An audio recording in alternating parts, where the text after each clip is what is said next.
For the thousands in attendance and the millions watching around the world, ladies and gentlemen, let's get ready to rumble!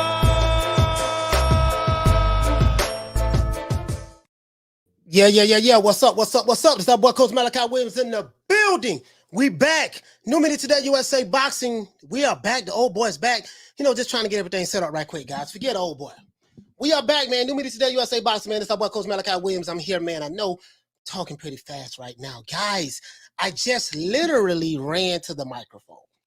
Literally. You know what I mean? I went to the gym, did some training and stuff like that. As you guys know, I lost weight. You know what I mean? I had lost weight. I stopped lifting heavy, and I started just jogging like 3 miles a day. And what the? Wait a minute. How did he? Oh, sorry about that, guys. Hold on, man. I'm looking around like I see the rabbit running around the Damn, I don't know. How did he get out? Anyways, the rabbit is running around, guys. Hold on, guys. Hold on. Let me get this rabbit. Hold on, guys. Bear with the old boy for a minute.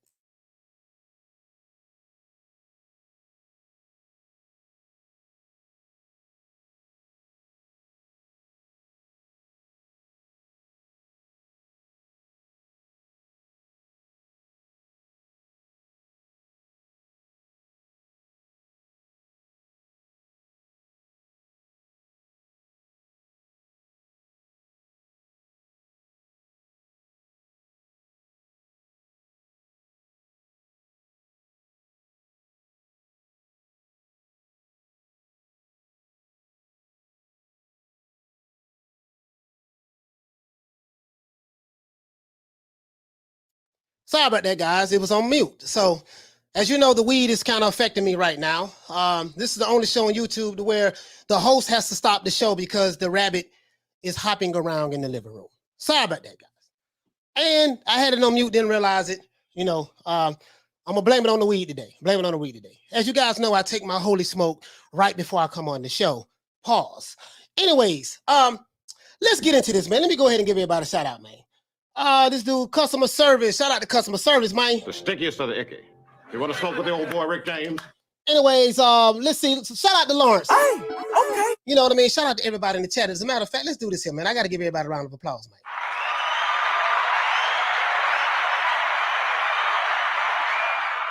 If you're new to the channel, please subscribe, hit the like button. If you are new to the channel, please subscribe and hit the like button. Let's do this. Now, shout out to my brother Charlo. Hey, okay. Hector Garcia. Big Hank, what's going on, baby? Hey, okay. Paul Evans, salute to you. And salute to Ava. Hey, okay. Shout out to Teach King. What's going on, fam? Shout out to Jedi Gremlin. Hey, okay. Shout out to, let's see, who do we have? Graham Taylor, what's happening, bro? Hey, okay. Shout out to Zaid, what's going on? Hey, okay. Shout out to Will. Will, what's going on? Hey, okay. Shout out to John McSmith, what's happening, bro? Hey, okay. What the hell is going on with these avatars today? Let me see what's up, man. Why everything looking so funny? Why everything is looking so funny over here? Bear with the old boy for a moment. All right, if you're new to the channel, please subscribe, hit the like button. Okay, they say something is wrong over there. Okay, all right. I ain't got nothing to do with that. Okay, man, shout out to John McSmith. Hey, okay. Shout out to Graham Taylor once again. Shout out to Hector Garcia.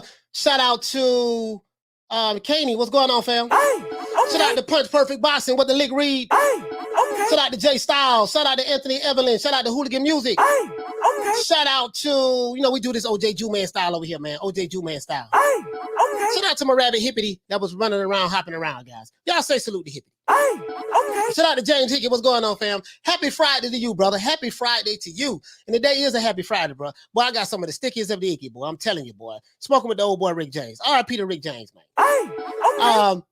Jay Kamar, what's going on, fam? Hey, okay. Let's see. Apex Predator, what the lick read? What's happening? Jay Kamar once again. Graham Taylor, what's going on? Jay Styles with the lick read. James Hickey, what's up? Hey, okay.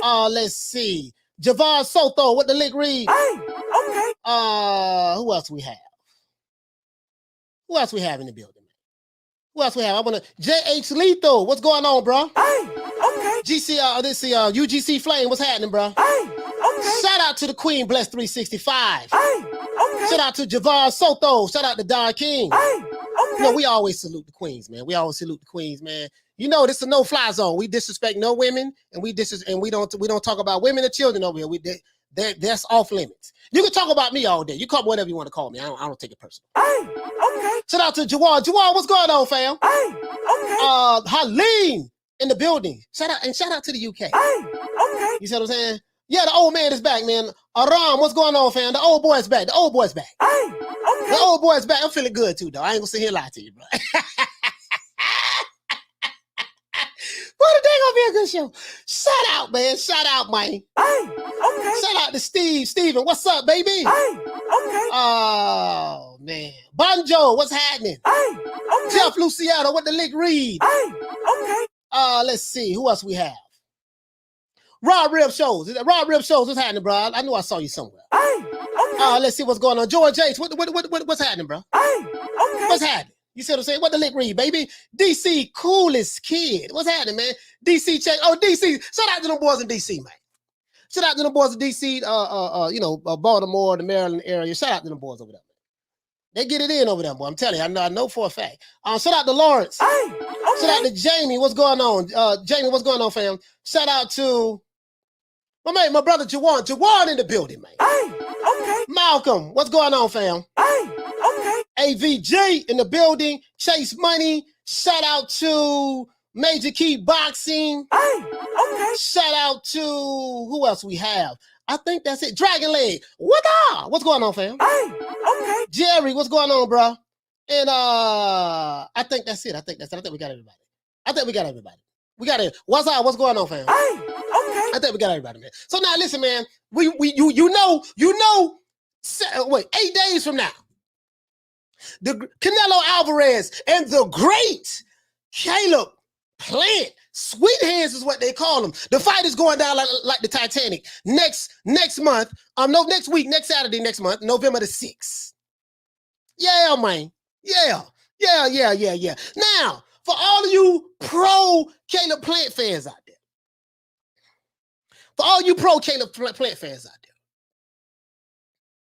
I got a question I want to ask you guys. You know what I mean? Now, you know I'm kind of on the fence. I'm thinking about going with Sweet Hands on this one now. I'm thinking about going with Sweet Hands.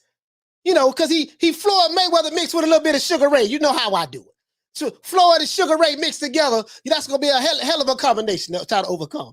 You know what I mean? But that's neither here nor there. We're going to go ahead and, get into this in a minute, right? So you know how I feel about Sweet Hands. You know, I was Caleb Plant's, I was a huge Caleb Plant hater. Nobody hated on Caleb Plant more than me. You see what I'm saying? But I think he won me over, though. Shout out to the Queen, Carmen Serene. Hey, okay. Dr. Mofogo, what's going on, fam? Hey, okay. I think he kind of won me over, though. But I'm scared. But I'm scared now. I'm shaking like a leaf in the middle of a hurricane. I'm scared now, and I have a reason to be afraid. I have a reason to be afraid. I really do. I have a reason to be afraid. They say scared money don't make no money. I have a reason to be afraid because this boy Canelo, man, Canelo. Oh boy, this boy Canelo, boy, god damn, dog. Oh, but I don't know what to say, dog. This dude Canelo, man, god damn. All right, man. Let's see can we get through this. Yeah, man. You know, man, the old boy I had no loss. Like as I said earlier in the show, I had no loss like 10 pounds, man. So, you know, I was jogging, running 3 miles a day to cut back on the weights. You know what I mean? Now I'm back working out again. I'm trying to just do a little something. I had fell off a little bit. So old boy trying to get it back. Anyway, but I have a question. I've been looking at some Canelo Alvarez. I've been doing some research, guys. I've been looking at some of Canelo Alvarez's old footage. One of his fights I looked at was the Billy Joe Saunders fight, but I looked at the fight that he had with Danny Jacobs. And I looked at both Triple G fights, right? So Triple G fight, I looked at Canelo's fight what he had with Triple G, right? The first and the second one. I looked at Billy Joe Saunders fight again. I looked at the Daniel Jacobs fight. Those are the fights I looked at, right? And I looked at them pretty intently. Then I looked at the Floyd Mayweather fight when he fought Floyd Mayweather. And I think those are the only fights that I looked at just for this show. And I done some research and I want to ask you guys a question. You know what I mean? You know, and why the hell Canelo is just so hard to hit to me? You see what I'm saying? Does he get hit? Yes, he does get hit. But he's a very, very slick fighter. You know, when people talk about Caleb Plant, like a lot of the people who going for Caleb Plant, they said that Caleb Plant is a very slick fighter and stuff like that. Canelo, and that is true. Caleb Plant is a slick fighter, but Canelo is a very slick fighter as well. He's very slick. I didn't really think too much about how the slickness of Canelo when it comes to his boxing skills in the ring and how he slips punches. So I looked at that, right? I say, damn, why is he so hard to hit? Let me give you an example. As I said, the Daniel Jacobs fight was crazy. Daniel Jacobs literally could not hit the man. The man was standing right in front of him. And it posed another question. Does Canelo fight the typical, when I say typical, I'm gonna break it down because I don't want nobody from Mexico or who is from Mexican descent to get offended by what I'm fixing to say. When I say, does Canelo fight with the typical Mexican style of boxing, I don't want nobody getting upset about that because I'm going to tell you what I mean by that. The typical Mexican style of boxing. I'm going to give you an example of what I'm talking about. You get what I'm saying? Now, when I think of Canelo, right, I studied a lot of things, as I said before, because this fight is coming up and I'm looking at Caleb Plant and we're going to do a whole show dedicated to Caleb Plant as well. I just want to talk about from a defensive standpoint, why is Canelo so hard to hit? And does he fight the typical Mexican style? And I'm going to break that down. Right. Now, there's an overall consensus, guys, that all Mexican fighters fight the same way. This is not true, but that's an overall consensus with quite a few boxing. I guess I don't want to say like true boxing fans. I don't want to say just maybe casuals. But when I was growing up, that was, because Julio Cesar Chavez was that guy. So when you think of Mexican style, you would think of Julio Cesar Chavez. He was kind of like the embodiment of that. And as I studied Julio Cesar Chavez a lot more, guys, I realized that Julio Cesar Chavez was a bad mother. Just the way he set his shots up. It wasn't what I thought it was, like, just going to come forward, you hit me, I'm going to eat your punches just to get my shots off. No.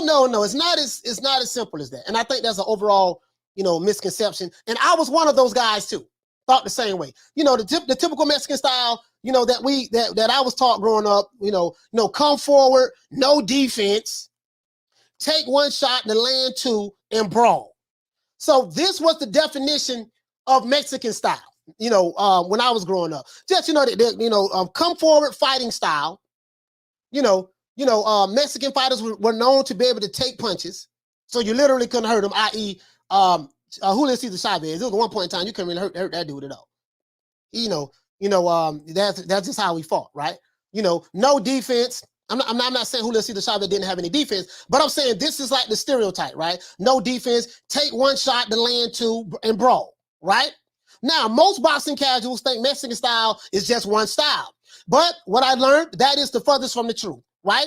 Even though that's what a lot of boxing fans like to see. Boxing fans like to see what? Boxing fans like to see fights, blood, sweat, and tears, blow for blow, nonstop action.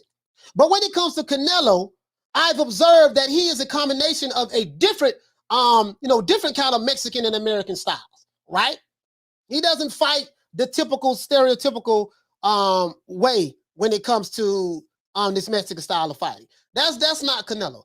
Canelo does fight Mexican style, though. He does fight Mexican style. I want you guys to understand that. For people saying he don't fight the Mexican style, he does fight the Mexican style.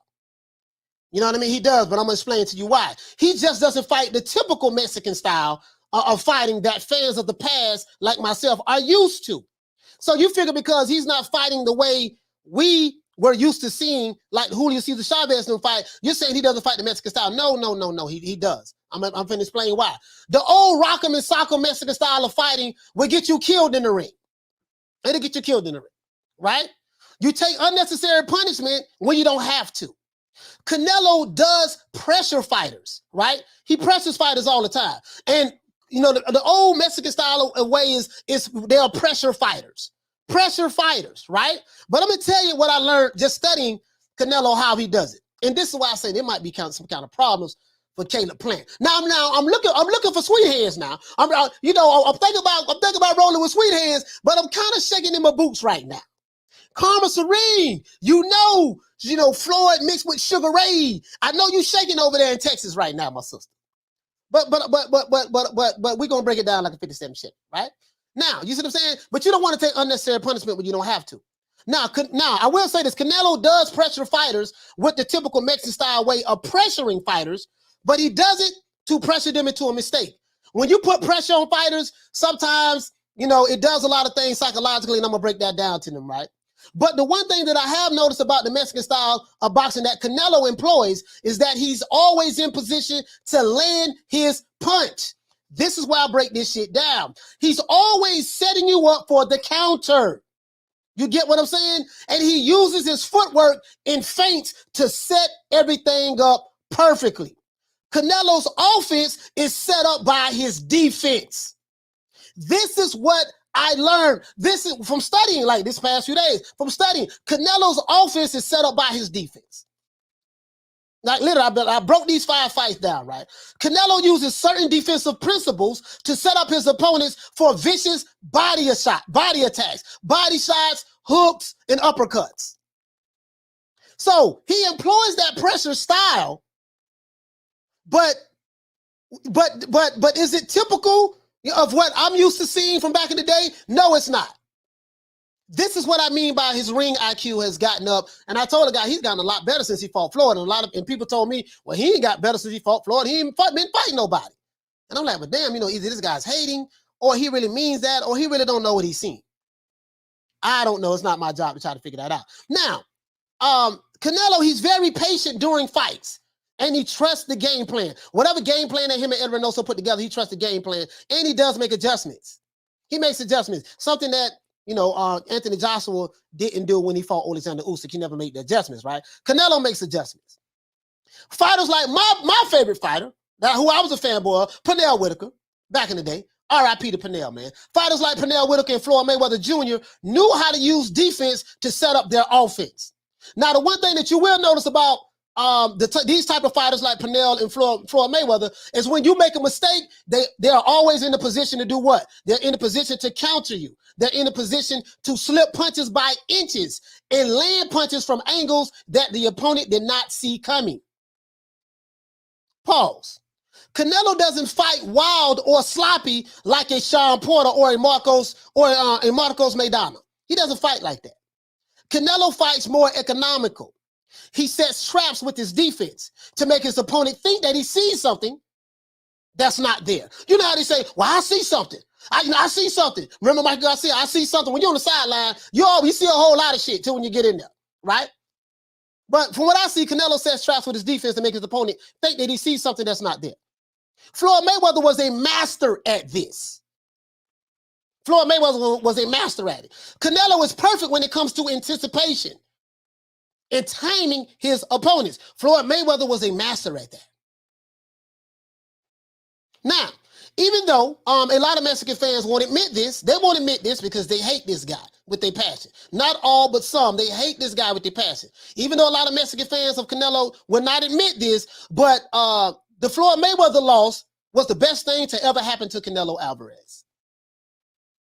When Canelo got his ass beat by Floyd Mayweather, it was the best thing that ever happened to him. Why do I say that, guys? Because he learned a lot that day about the importance of defense, feints, angles, footwork, how to set traps, and how to use your defense to set up your offense. This is why this was the most important lesson and the best thing to ever happen to Canelo in the sport of boxing, in my opinion. As I said before, why am I saying this? It's not that I'm jockeying, capping for Floyd Mayweather, because I know a lot of the Mexican fans, they hate Floyd for whatever the reason may be. But that's neither here nor there. Canelo Alvarez learned a lot that day about the importance of defense fighting Floyd. He learned about feints, really how to do feints, how to, angles, right? Footwork, how to set traps, and how to use your defense to set up your offense. He was already a good fighter, but he became a great fighter after that.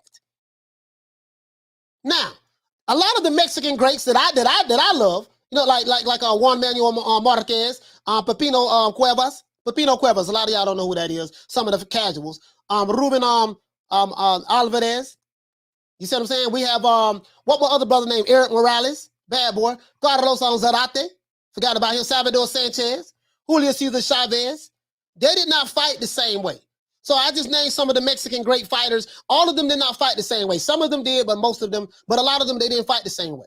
right? Mexican style of boxing is continuous pressure that's designed to break your opponent, guys, with a relentless offensive body attacks and pressure. We're going to pressure your ass. We're going to pressure you into a mistake. We're going to use our footwork to get in there, and we're willing to take some punches if we have to in order to do what we need to do to take care of business, right? This is what it's all about. This is what I grew up, what I knew what the definition of Mexican fighting is. You see what I'm saying? Pressure fighting creates a sense of urgency in your opponents, guys. It creates a sense of urgency in their mind that makes him or her make a mistake. And the great fighters, as soon as you make a mistake, they capitalize on it. And you have to be willing to fight to the end. You got to be willing to fight to the end. You have to be stubborn to fight that kind of style of boxing, right? You have to be willing to take a punch in order to get your shots off. That was the old way of doing things. And sometimes in boxing, you have to be willing to take a punch in order to get your shots off. Sometimes you got to do what you got to do, especially when it's a fight. Now, although Canelo Alvarez's fighting style is not the typical Mexican style of fighting, as I explained earlier, so I hope anyone that got offended or got their panties in the bunch, I hope I make myself clear. Stop being so goddamn sensitive, right? Canelo fights with a different variation of Mexican style. That's what I'm trying to say. There's not one style that fits the Mexican style. It's not one style. It's the different variations of it. And Canelo is kind of, he's evolving, so he has evolved, so to speak. He's evolved, so to speak.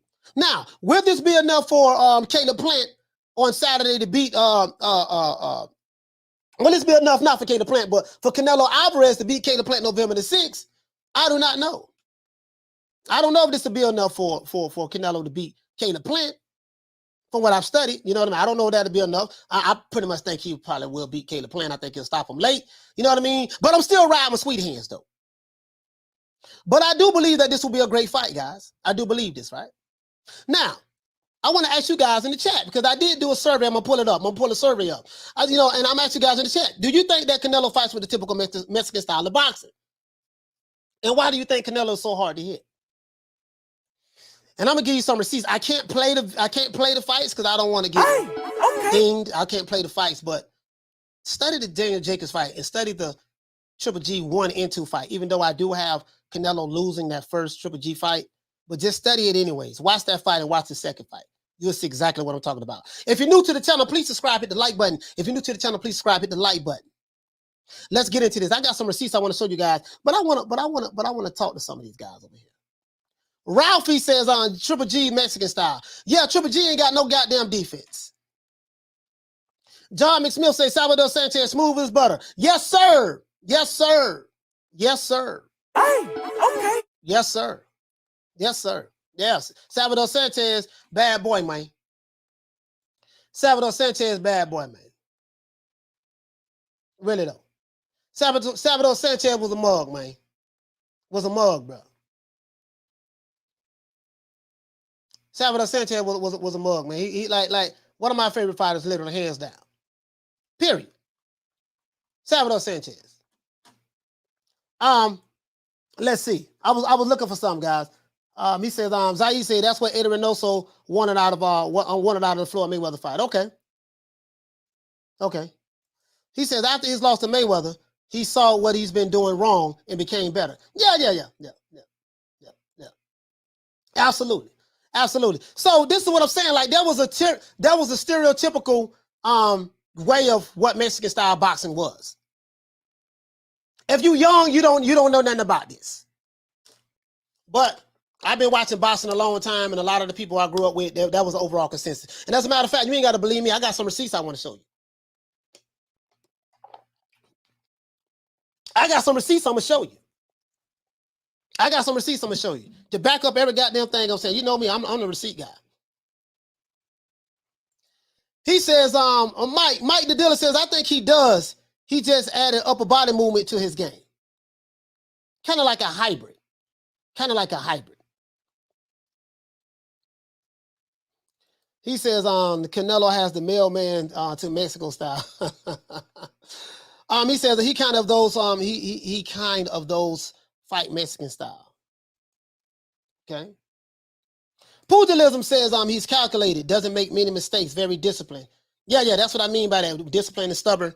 You know, he says only gear he hasn't shown is his ability to fight light on his feet if needed and hitting on the move. Yeah, he doesn't need to. He doesn't need, that's not his style. You see what I'm saying? Like, if Canelo, at the end of the day, right, a fighter has to know his strengths and his weaknesses. And a trainer is going to always, a good trainer is going to train a fighter based on what he does well.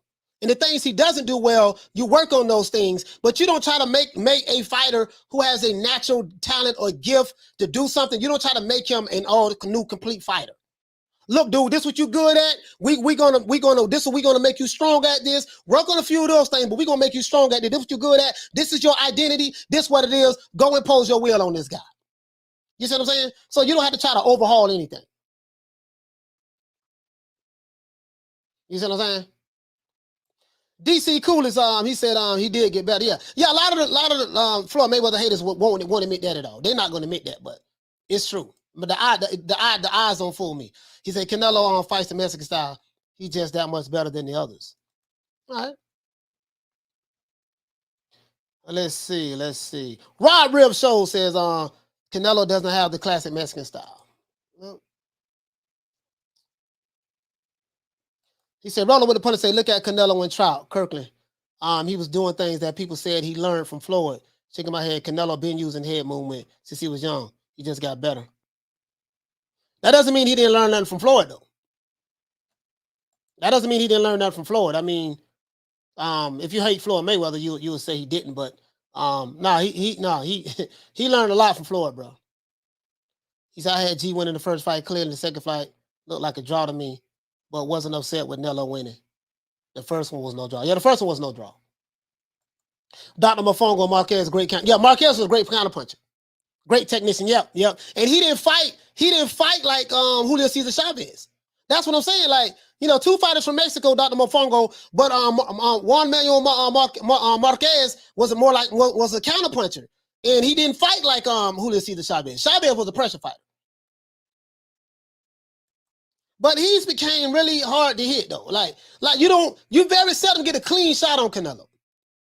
He said, don't forget Canelo is so hard to hit because if you commit fully to hitting him and miss, like you said, he's waiting for the counter. Yeah, this is what I'm saying. He uses his defense to set up his offense. He used the defense to set up his offense. He does that very well. So, and he's always in position to throw his punches. That's pretty much Julio Cesar Chavez is like that. Julio Cesar Chavez is like that. Leo says Mexican style means go in there and make it a fight. Anyway, countering, throwing punches, combos, steady pressure, trading blows until one falls. But he fight. Most Americans want to look pretty and pity pat.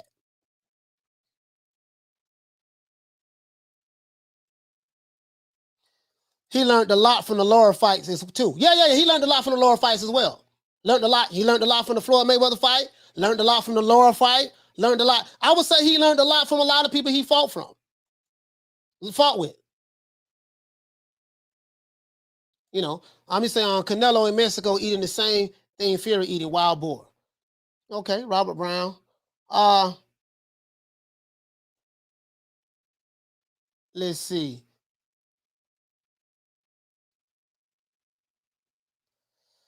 Let's see who else said something. Hooligan Music said he's very patient too. Yeah, he's very patient. He's very patient. That is true. Ryder the Storm says he's a hybrid aggressive Mexican offense and slick American defense. Yeah, what I noticed is he uses his defense to set up his offense. Use the defense. He said, Coach, I'm better late than never. What's up, chick? What's going on, fam? Hey, okay. Let's go ahead and let's go ahead and get to these receipts though. He said if you watch the Jacobs fight, you would think he was fighting Floyd. Jacobs couldn't touch him. Yeah, Jacobs couldn't touch him. Yeah, I saw that. I looked at that fight yesterday. Like Jacobs, like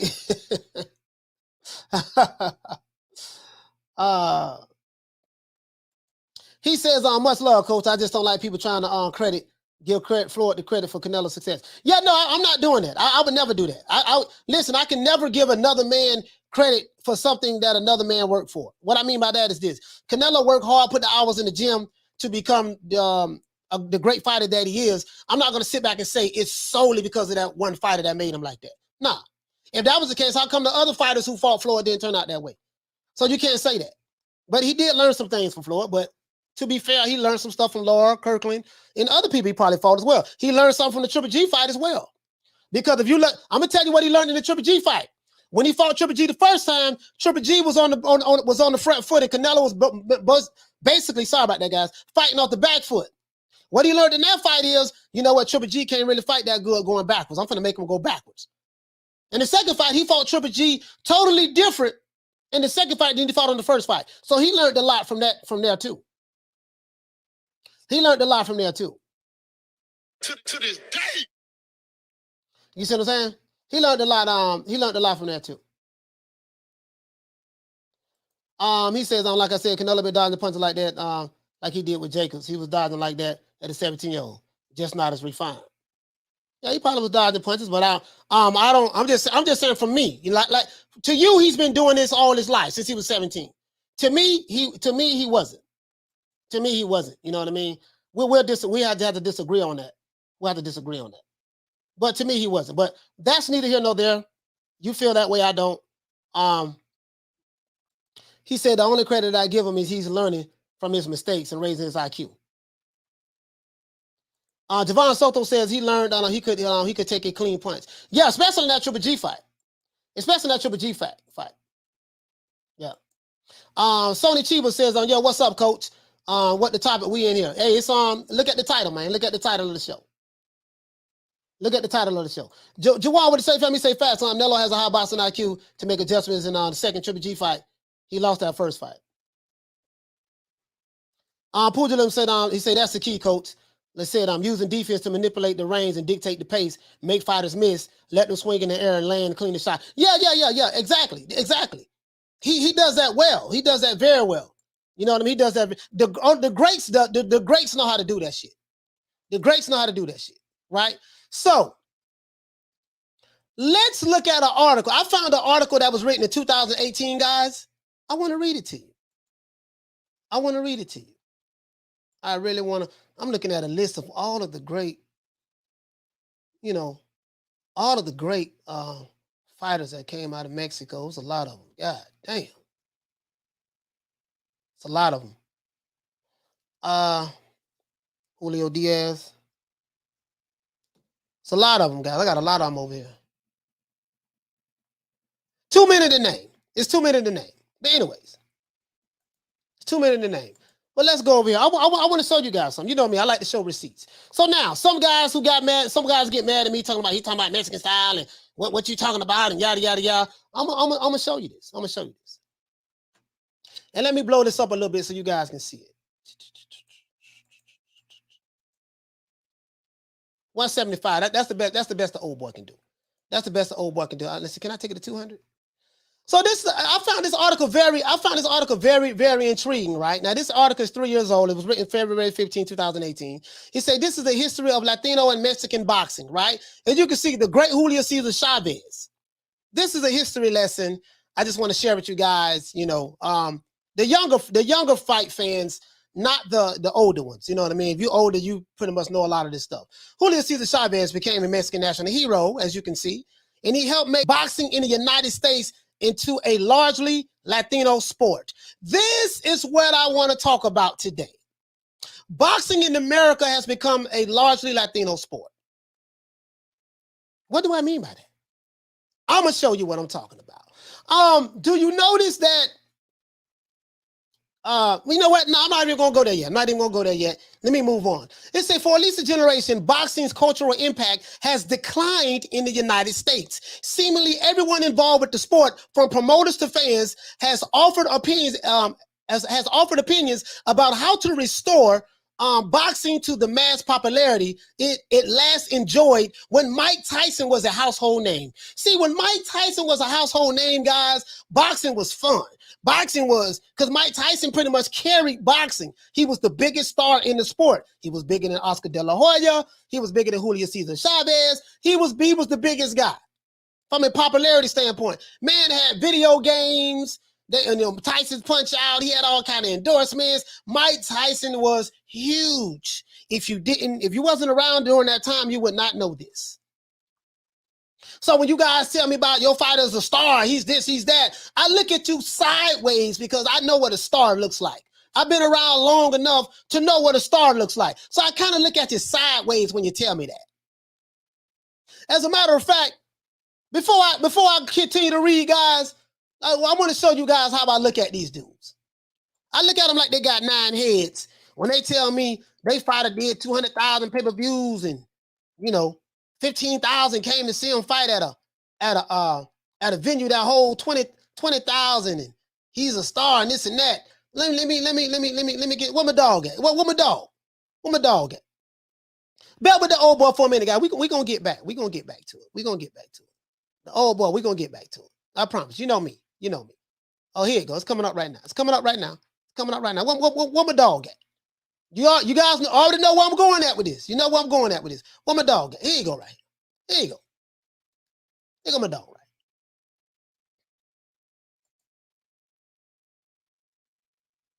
You know what? Nah, let me move this out of the way. When they go to telling me this stuff, right? This how I'm looking at it. When they go to telling me that they guys the best and yada yada yada and this and that and such, but he can't sell out a hot dog stand. This how I look at him. Cause I know better. I don't push no narratives over here. All right, now let's go back over here. Let's look at this article, right? Let's look at this article.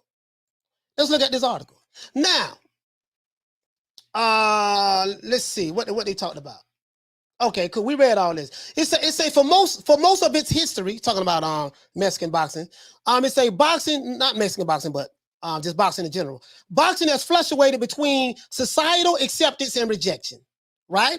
Boxing provoked particular scorn during the bare knuckle era, right? When most contests occurred in secrecy, out of fear of police intervention. The lower class of society, gamblers, drunks, and brothel masters, as they were perceived by their betters, commonly attended these type of events. But during the late 20th century, a change in governing rules, guys, helped gain societal respectability. Among the most important changes, a set of regulations known as Marquis of Queensberry rules disallowed hugging and wrestling, right? Placed 3 minute limits on rounds, added a 10-second count after each knockdown, and most importantly, called for gloved fists. So this is the history of it, right? This is how it started out. But what I want to talk about here, right? Now, the distinction was pivotal. Prize fighting in the United States populous eastern regions was outlawed in the late 19th century. As that occurred, the sport moved to the country's western and southern regions where a few laws prohibited prize fighting. With this move, prize fighting also arrived at the United States Mexican borderland. This is how it all, this is where it all come from, right? From the Mexican style and all that stuff there. Y'all follow me right here. Indeed, photographs of early prize fights along Mexico's northern borderlands reveal them to have been fought in the middle of the desert. They used to fight in the middle of the desert in Mexico, dog. They used to fight in the middle of the desert. This back then, right? Close to either side of the Rio Grande. The Mexican Revolution also caused boxing to spread into Mexico. In 1914, Pancho Villa, who wished to add to his war chest, sought to stage a world title fight in Ciudad Juarez, right? Between Jack Johnson and Jesse Willard. Jack Johnson, as you guys know, he was the first African-American heavyweight champion, lived in self-exile after a racially motivated jury convicted him of violating the Mann Act. Because of his conviction, Johnson could not travel to the Mexican border town through the United States because Villa's foe, Venustiano Carranza, controlled the Mexican coastlines. Promoters moved the fight to Ciudad Juarez, right, to Cuba. That's where they moved it at. This is what happened. Now, during the guess in 1919, Jack Johnson lived in Mexico until 1920, guys, when the revolution started in Mexico. After the revolution, boxing's popularity increased. The Mexican government, this is a history lesson, the Mexican government used sports to promote the country's stability, implicity, and the success of its revolution. In the 1920s, Mexico took part in the international sports competitions as a way of gaining respectability. This is the history of the Mexican style of boxing. Let's keep going. By the end of the mid-1930s, the first so-called golden age of Mexican boxing, a term, to my knowledge, coined by historian Stephen D. Allen, had begun to unfold in Mexico City. During this time, Mexican boxing made inroads into the United States, again, partly as a result of the Mexican Revolution, which led to the greatest migration of Mexicans into the United States at that time. But not until the 1960s did the second golden age of Mexican boxing flourish. This time, where did it flourish at, guys? In Los Angeles. If you go to California, the majority of California is people from Mexican descent. You got a lot of you got Mexican Americans who was born in America, but then you have a lot who was born in Mexico. It's a lot in California. When I lived out there, and I'm pretty sure it's way more than that now, right? But let's keep going. In the 1960s, the influence of Mexican boxing expanded not only to the United States, but also globally. In the latter months of 1963, representatives intended on reforming and unifying the sport from Latin America, Asia, Europe, and the United States, attended a boxing convention in Mexico City. This is the forming of the sanctioning body. Out of this convention came the WBC, the World Boxing Council, in 1963, out of this convention. Jose Suleiman, which is what the brother name is, Jose Suleiman is the father, and Mauricio Suleiman is the son. His father, right? Boxing's first global sanctioning body, the WBC, is the first. This is why the WBC seem like they're more prestigious than the other sanctioning bodies. They've been around the longest. Out of the four major ones, the other three, the WBC has been around longer than those other three. And through multiple countries founded the organization. The WBC is thoroughly Mexican. Indeed, protecting Mexican boxers from boxing promoters and managers in the United States was among its stated goals. So when the WBC started, guys, they started for the sole purposes of protecting Mexican boxers from promoters and managers in the United States. Among Mexico's many boxing heroes, Julio Cesar Chavez stands out the most. Active from the 1980, I think. Active from the 1980s through the early 2000s. Chavez epitomized Mexican machismo. The so-called Mexican style of boxing, which emphasizes offensive aggression while paying only minimum attention to defense. So for all you guys who get upset with me, oh, this dude is just being stereotypical and he's being racist and he don't know what do you mean by typical Mexican style boxing and that ain't what it means and you being stereotypical. Let me break this down to you.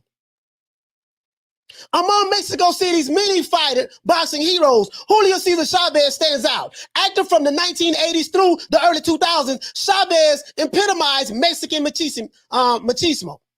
The so-called, this is where it came from, the so-called Mexican style of boxing. What is the definition of Mexican style of boxing? According to this article that this brother wrote, and this is what I've always learned it was, right? Which emphasizes offensive aggression, which is pressure, while paying only minimum attention to defense. We don't give a damn whether you hit us or not. We believe in that. Did not originate with Chavez, but in modern times, it was often associated with him because this was Chavez's style of boxing. I'm not saying he didn't have any defense, but if he had to get it in, he gonna get it in, right? Chavez and remains a Mexican national hero. So impactful is his legacy that when he fought Mexican Americans, fans of Mexican heritage raised questions about the Mexican ethnic authenticity of his opponents. Those questions express concern over assimilation in the United States and the point at which an immigrant can no longer be considered a Mexican. Let's stop right there. So when I was growing up, Oscar De La Hoya was the guy. In like the 90s, when he came out of the Olympics, right? People who was born in Mexico, they did not like Oscar De La Hoya. A lot of you young guys who just started watching boxing from Mexican descent was born in America, and you probably don't know this. Oscar De La Hoya was looked upon as kind of like a gringo. Yeah, he was born in America. He's watered down. He's not like us. He's not like us. Now, everybody got their definition of what Mexican style is. I'm not here to even argue that with you. As you can see, I'm not Mexican, but that's neither here nor there. I'm not here to argue that with you. But they didn't really look at Oscar De La Hoya like that. He was looked upon as the golden boy, but he was born in East LA. And I remember this very well. Right? And it says that people who was fans of Chavez and he is a Mexican hero right now today. He was so impactful. His legacy was very impactful. When he fought Mexican Americans, fans of Mexican heritage raised questions about the Mexican ethnic authenticity of his opponents. Those questions express concern over assimilation in the United States and the point at which an immigrant, someone from Mexican descent who was born in America, he can no longer be considered a Mexican, right? This is how it was back then. This is what they are expressing, if you didn't know this. Besides boxing, Chavez's popularity has inspired corridos, Mexican folk songs about national pride. If you know anyone from Mexico, they're very prideful people. They're very prideful people. So popular was Chavez that he even altered the boxing calendar. A century ago in the United States, important fights occurred on the 4th of July. Today, the weekends of Cinco de Mayo and September the 16th, two Mexican holidays, even if the former is more often celebrated in the United States, mark boxing's major events. Chavez popularized these Mexican holidays. So for all of you guys who think that, these Mexican holidays, Cinco de Mayo and September 16th, that's Canelo, that's his. Listen, before Canelo even came in the game, man, Chavez had done made this do what it do.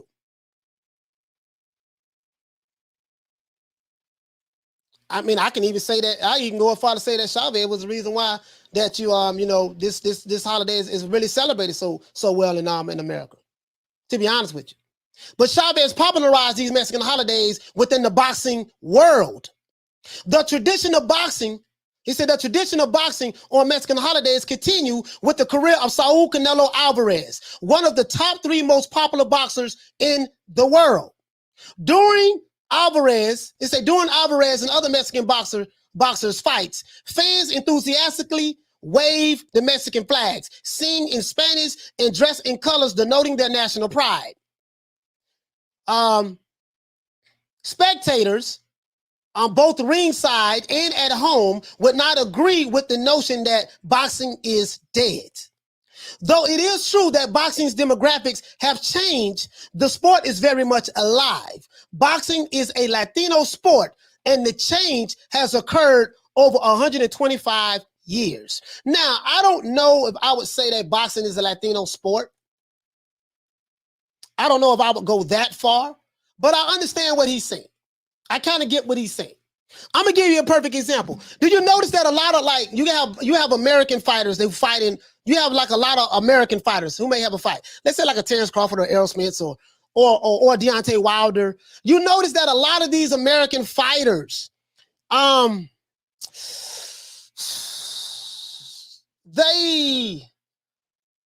it's different, dog. Like I give you an example like a Crawford or a Spence. When Spence fights in Texas, right?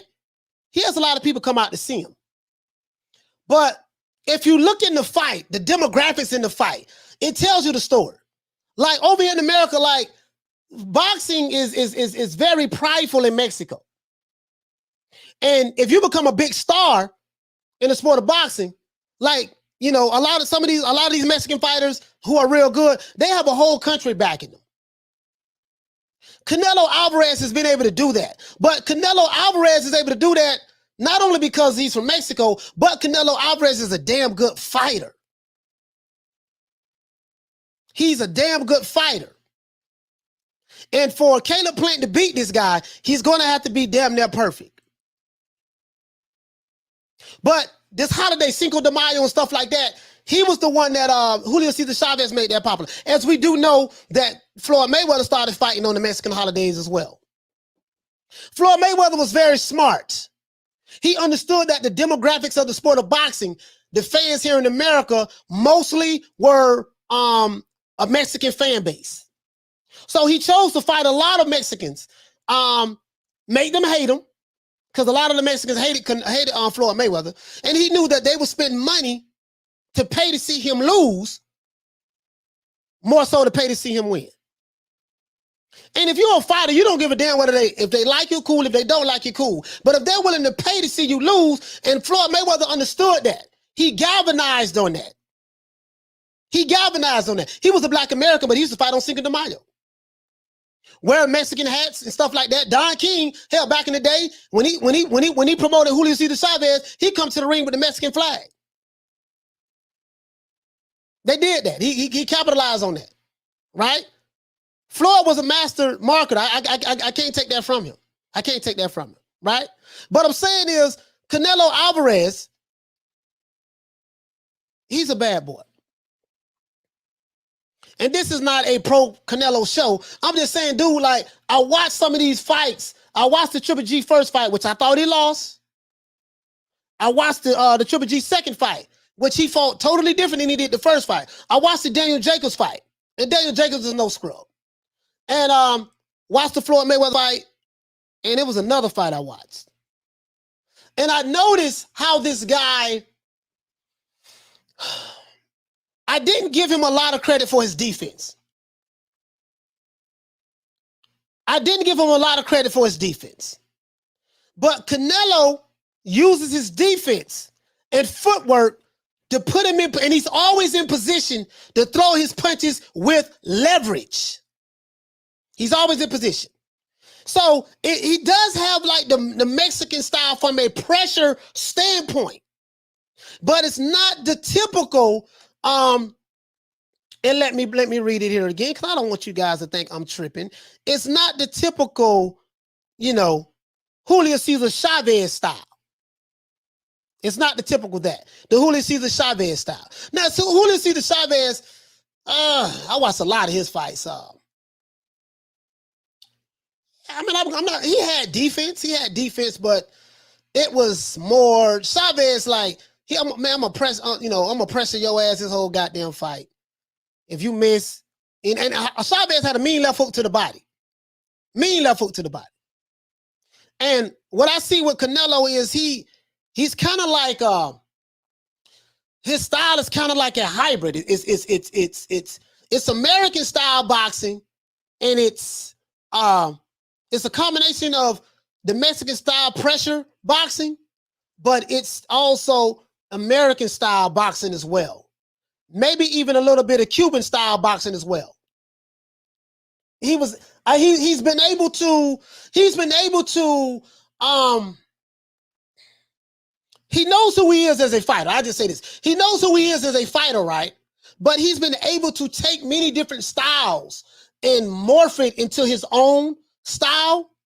And you see many different phases of it when he's fighting, and he pulls it out when necessary. Like when he fought Daniel Jacobs, he pretty much fought on the back foot a lot. Jacobs couldn't really hit him. He used a lot of head movement. Some people would say it was Floyd Mayweather-ish. He showed that side. In the Triple G first fight, he was more fighting on the back foot. He showed that he could take some punches in that fight. Because he was getting hit in that fight.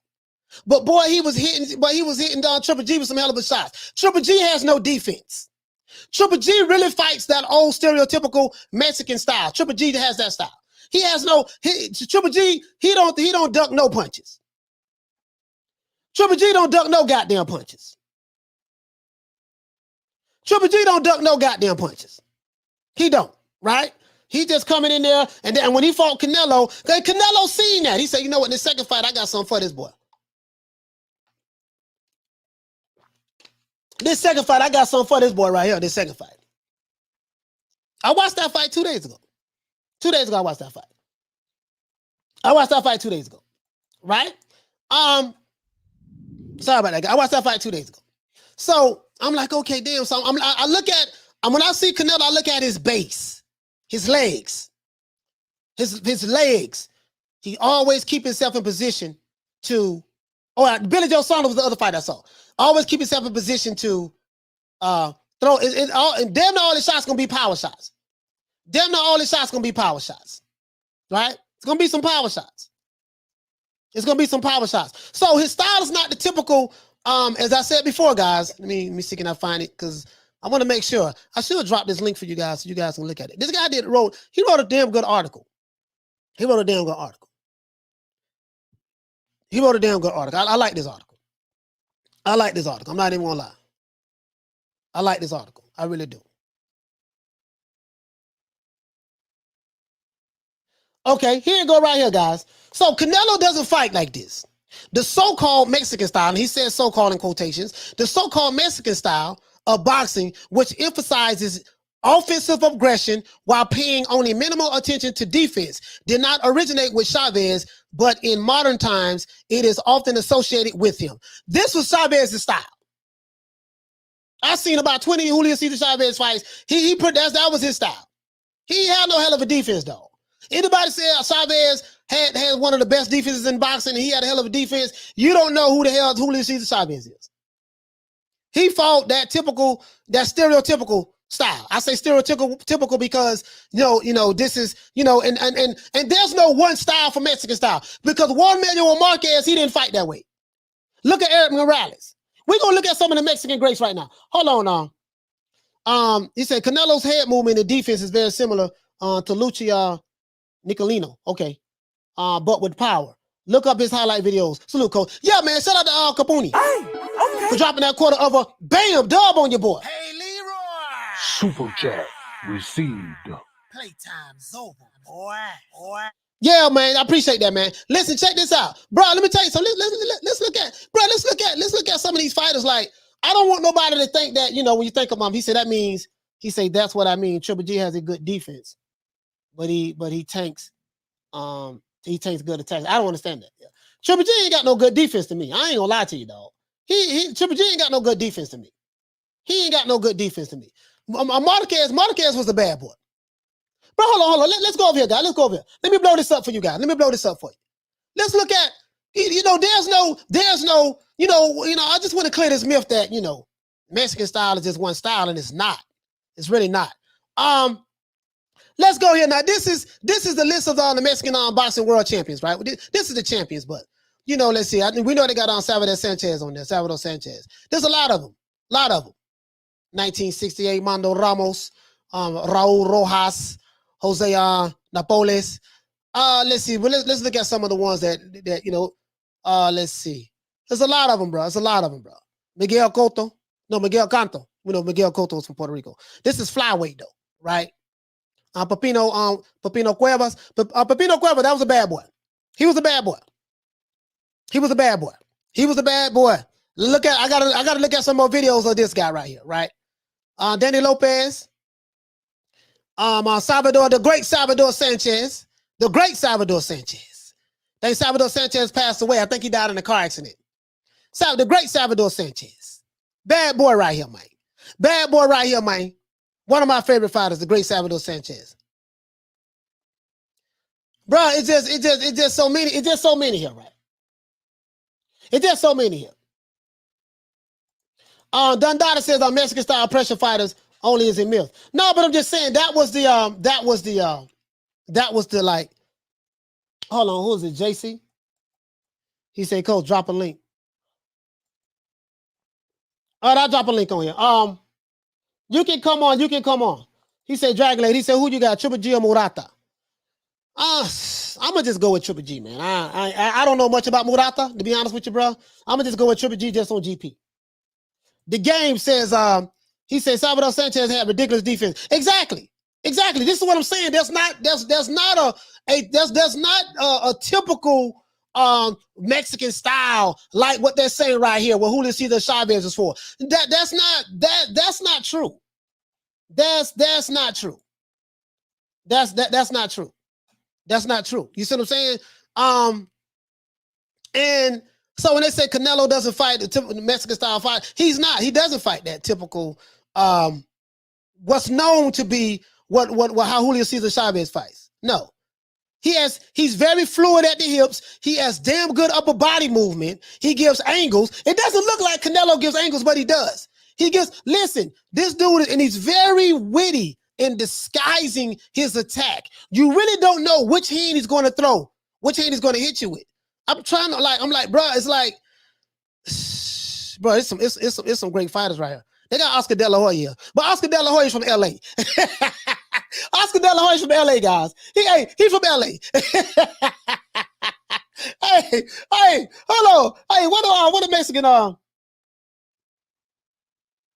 Oh, drop the link to the article. Okay, yeah, I got you, baby. I got you. Hold on. Sorry about that, guys. Sorry about that. Drop the link to the article. Okay, I got you.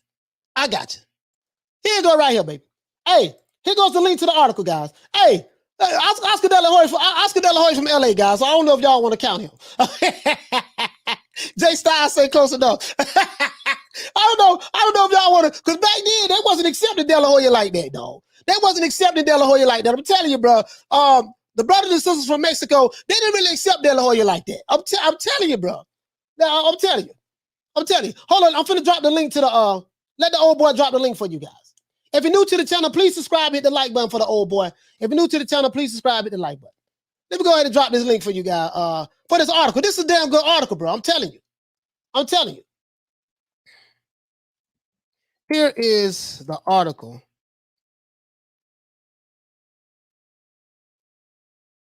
Let's see. Here's the article, guys, on the history of Mexican style boxing.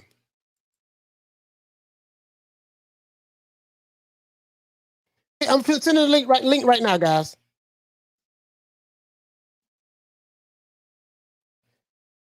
And this why am I talking about this? Because you say Mexican style boxing. Because clearly when I done my research, I'm like, you know what, dog? You know, I was wrong. I just dropped the link right there, guys. I was wrong, guys. I was wrong. I'm showing you, I'm exposing my ignorance as well. My ignorance was the typical Mexican style boxing is what Julio Cesar Chavez was known for doing, right? But the Mexican style boxing, there's not a one style fits all. There's a lot of the great Mexican heavyweight. I mean, the great Mexican boxers throughout history, they didn't fight the same. Look at Marquez. Look at Barrera.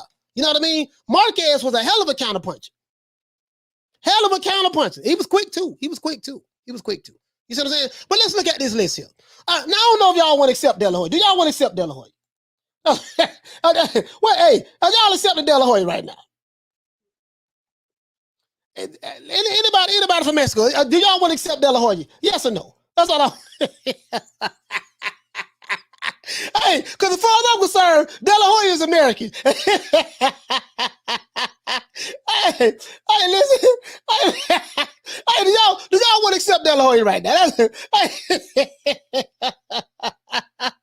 I want to know, man. Are we accepting De La Hoya? Is De La Hoya, is he, are you going to accept him? Is he, you know, because I told you back then, right?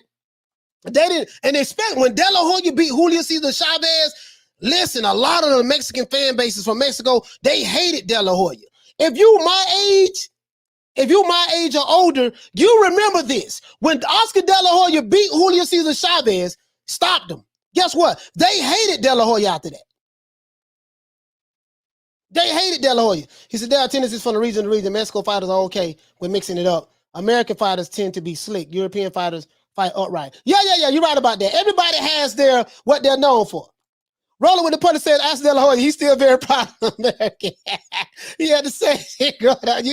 You can tell these pro boxers who say they're in Mexico, they get treated as gringos. Hey, man, listen, I'm just saying, though.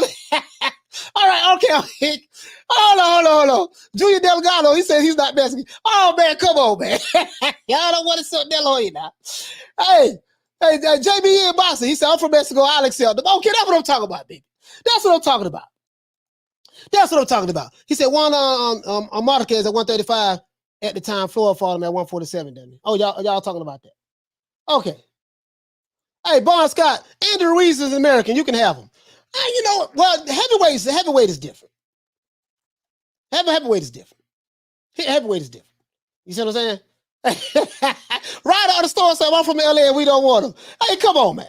Hey, Wayne, you know what I'm talking about? He said, yep, they did. Bro, as soon as De La Hoya beat Julio Cesar Chavez, they hated De La Hoya, bro. I mean, they already was like on the fence about him anyways. I'm talking about boxing fans from Mexico. When he beat Chavez, that was it. Hey, he said, Coach, you was either Team Vargas or Team De La Hoya. You right about that, bro. You right about that, bro. I'm just saying, I remember that shit, bro. I remember like it was yesterday. Hey, I remember like it was yesterday, bro. Boy, they hated De La Hoya, bro. Look at that, Alex Soto. Look at Alex Soto. But De La Hoya was a bad boy, though. He was a bad boy. Let's look at some more. Johnny Tapia. Look, we got some bad boys in here. Alejandro Gonzalez. He had some bad boys here. Marco Antonio Barrera. There you go. Mama did go that man. Boy, Barrera was a mother, boy. Daniel Romero. Yeah. There's some bad boys on here now. There's some bad boys on here. There's some bad boys on here, bro. You got Jose Lopez, Eric Morales. There go another one. Eric Morales. There you go. Mama to go that man. There's some bad boys on here now. And we already showed Salvador Sanchez. The great Salvador Sanchez, man. Put some respect on his name, man. Some respect on his name. Respect it. Fernando Vargas, I ain't gonna lie, dog. I wasn't crazy about Fernando Vargas. I'm gonna be real with you guys. I wasn't really crazy about him. Diego Morales, Diego was a bad boy. I like him, right? Castillo was a bad boy. Isn't he one that Castillo? Damn, man, I forgot who he fought. It was one guy he fought, bro. Margarito. No, I ain't gonna lie to you now. Margarito. Now bro, for me, Antonio Margarito, he was a bad boy, but he's a cheater. He's a cheater. You see what I'm saying? You know, he's a cheater, dog. The loaded gloves, all that stuff there, bro. Everything is questioned with me as related to him. So I'm gonna scratch him out. You see what I'm saying? I'm gonna scratch him out. Antonio Margarito right now, the loaded gloves for me is you know what I mean? And there's no telling how long he been fighting like that. So I don't give a damn about Margarito. I ain't gonna lie to you, bro. But Marquez was a bad boy. Rafael Marquez también, he was bad as well. You see what I'm saying? Pretty good. And he was pretty good at bantamweight. You see what I'm saying? There's some bad boys on here, bro. There's some bad boys on there. So I say all that to say this. You know, Robert the Ghost, I wasn't crazy about Robert the Ghost. I ain't gonna say a lot to you. I say all that to say this, guys. There's no one style. This style right here, guys. This style that let's see. They got Canelo. They got Canelo right here. They got him at rank number 1. They got him 121. What I'm trying to say is this. When you study the many different Mexican styles way of boxing, it's not, and I think some of us fans of the sport of boxing, us Americans over here, when we think of the Latino, when we think of the Mexican style of boxing, we think of Julio Cesar Chavez. Chavez is really good coming on the inside. He'll slip a punch every now and then if you hit him, but he always land that body shot. Chavez was a body snatcher.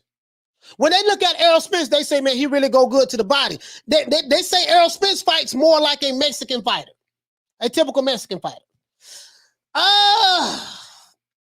Yeah, from a pressure standpoint, and yeah, from a relentless body attack standpoint. Julio Cesar Chavez was relentless at going to the body.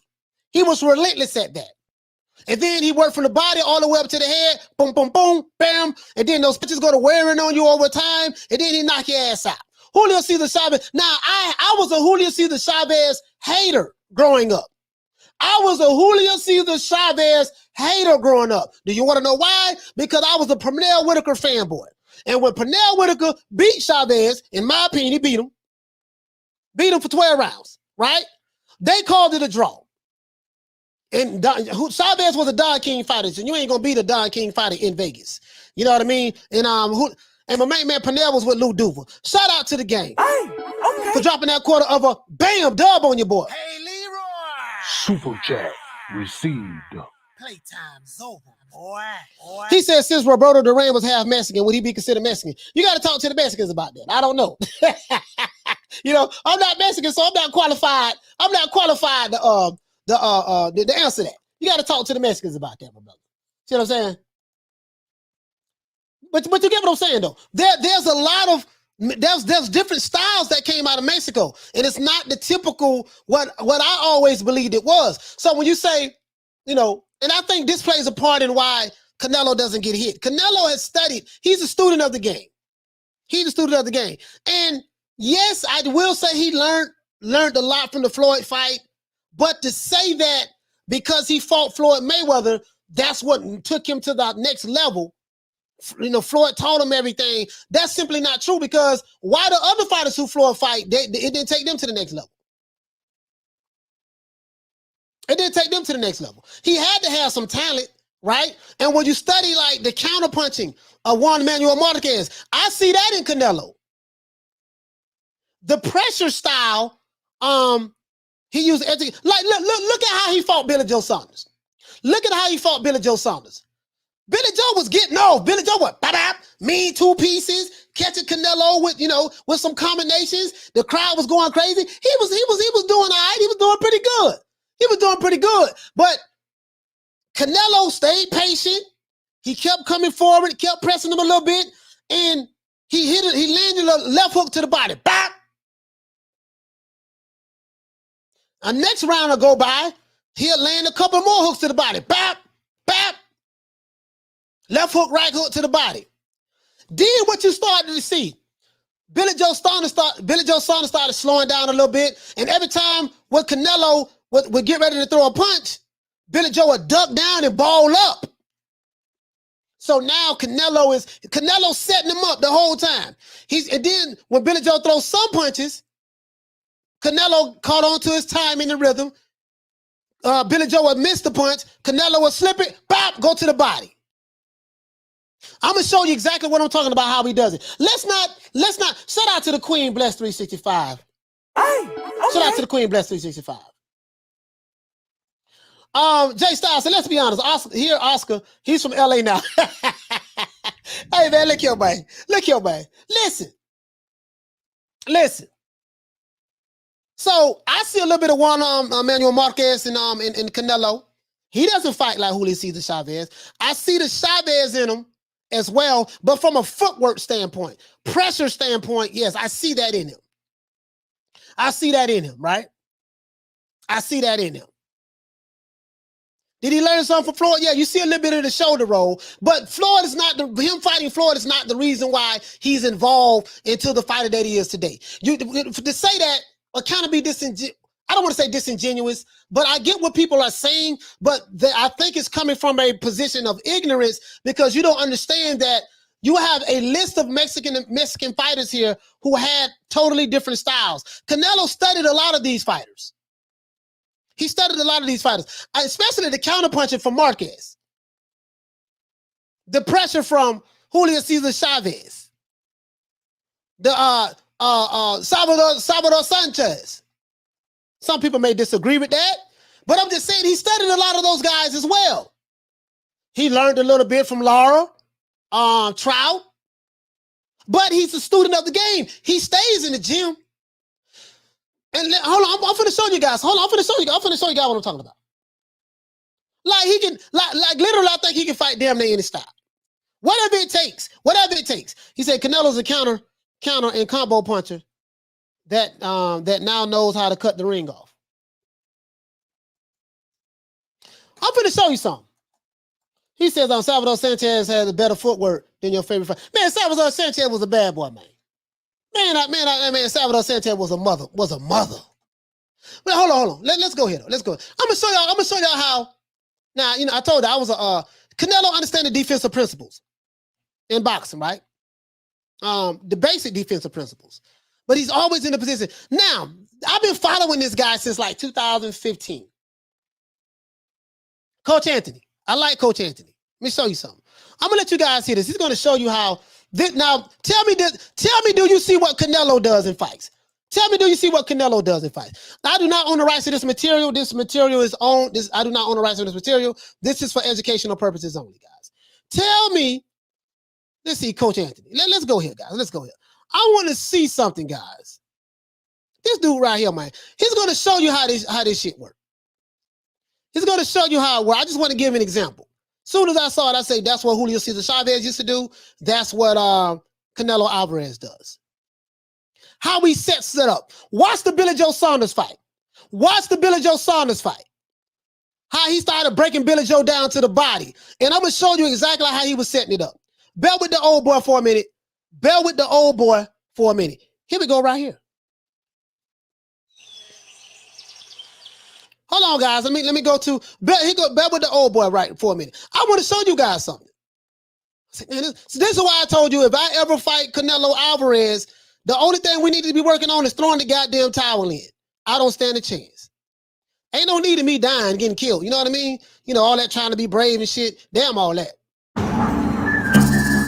Throw the towel in. That's what we working on, throwing the towel in. If you say, well, listen, coach, we're going to pay you $3 million. You got to fight Canelo Alvarez, and you're going to have to last at least 3 rounds. I don't know how I'm going to do it. But, boy, it's going to be a whole lot of holding. Now, check this out, guys. I want you to check this brother out right here. He finna break this shit down like a 57 Chevy. Shout out to Coach Anthony. Shout out to Coach Anthony. Here we go right here.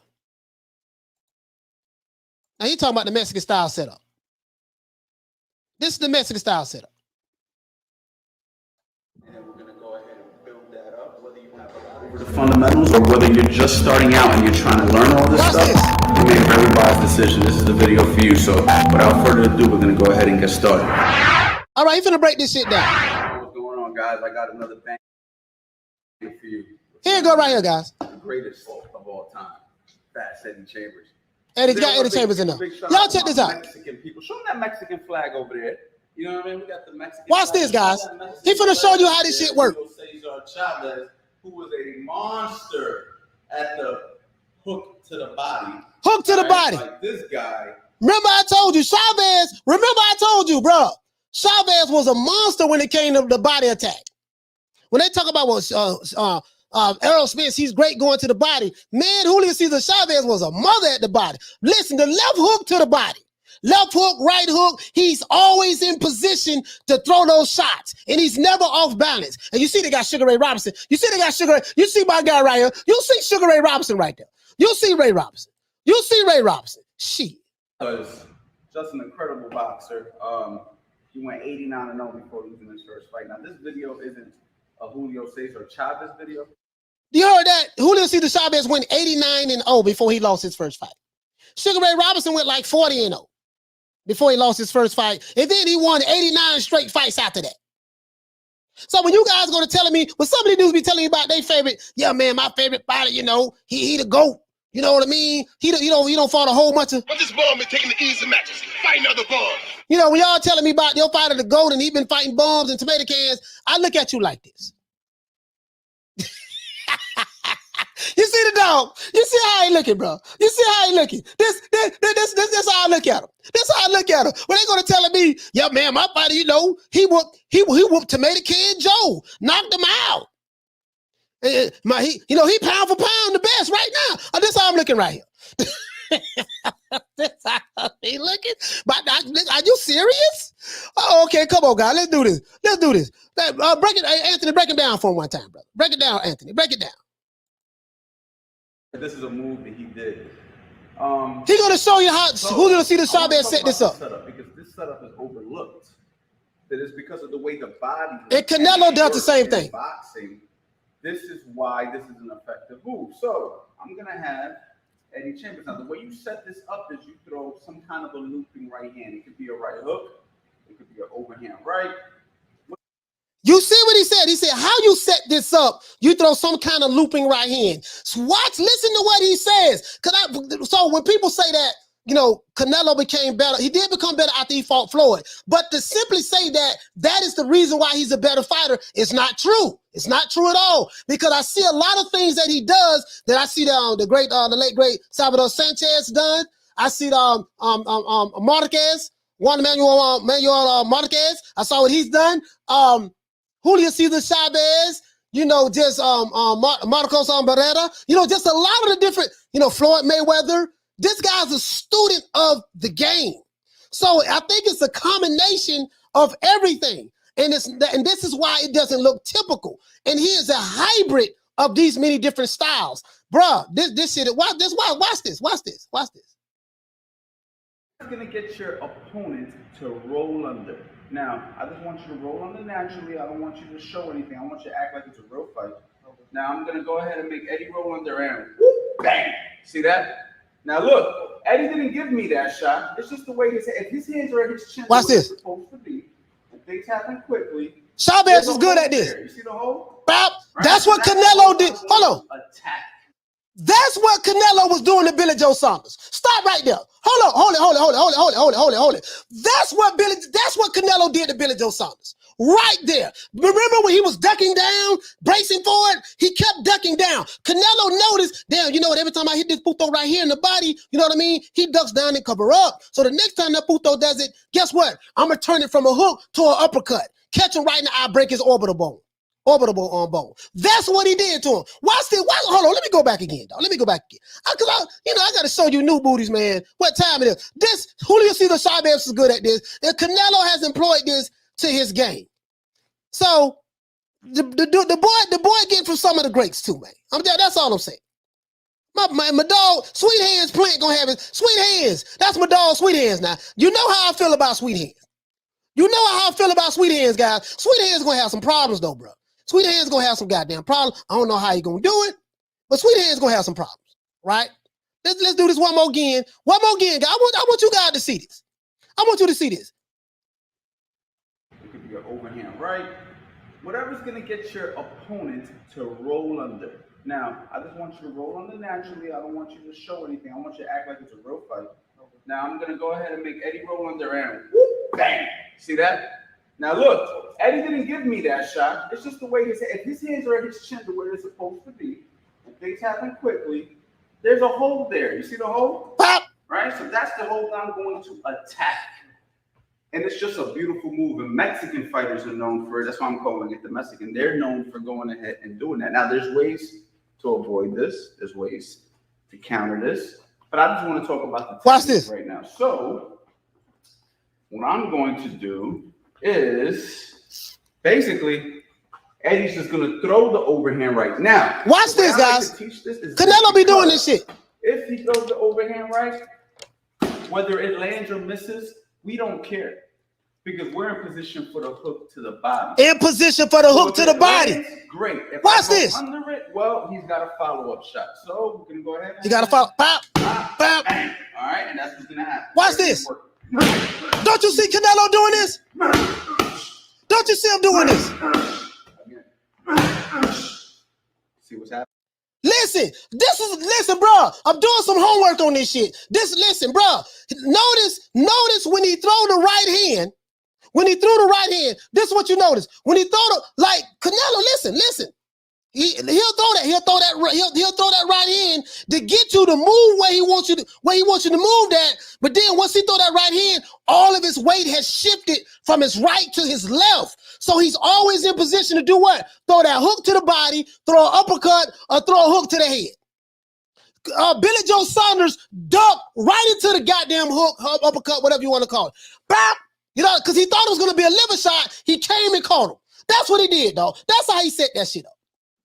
That's how he set that shit up, dog. Bruh, that's how he set it up. And I'm like, you know what, dog?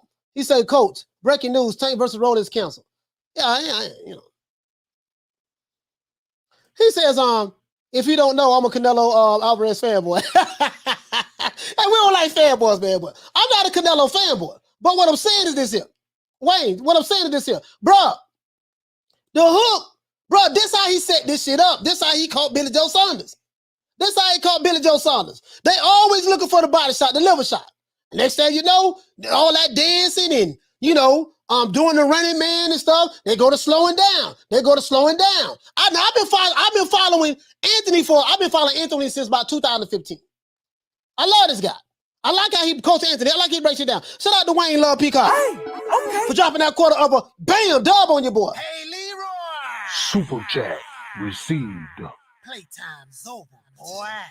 Nah, Caleb Plant in trouble, though. JC said, Coach, send the link to Plant. Hold on, I don't have Plant pulled up right now, my brother.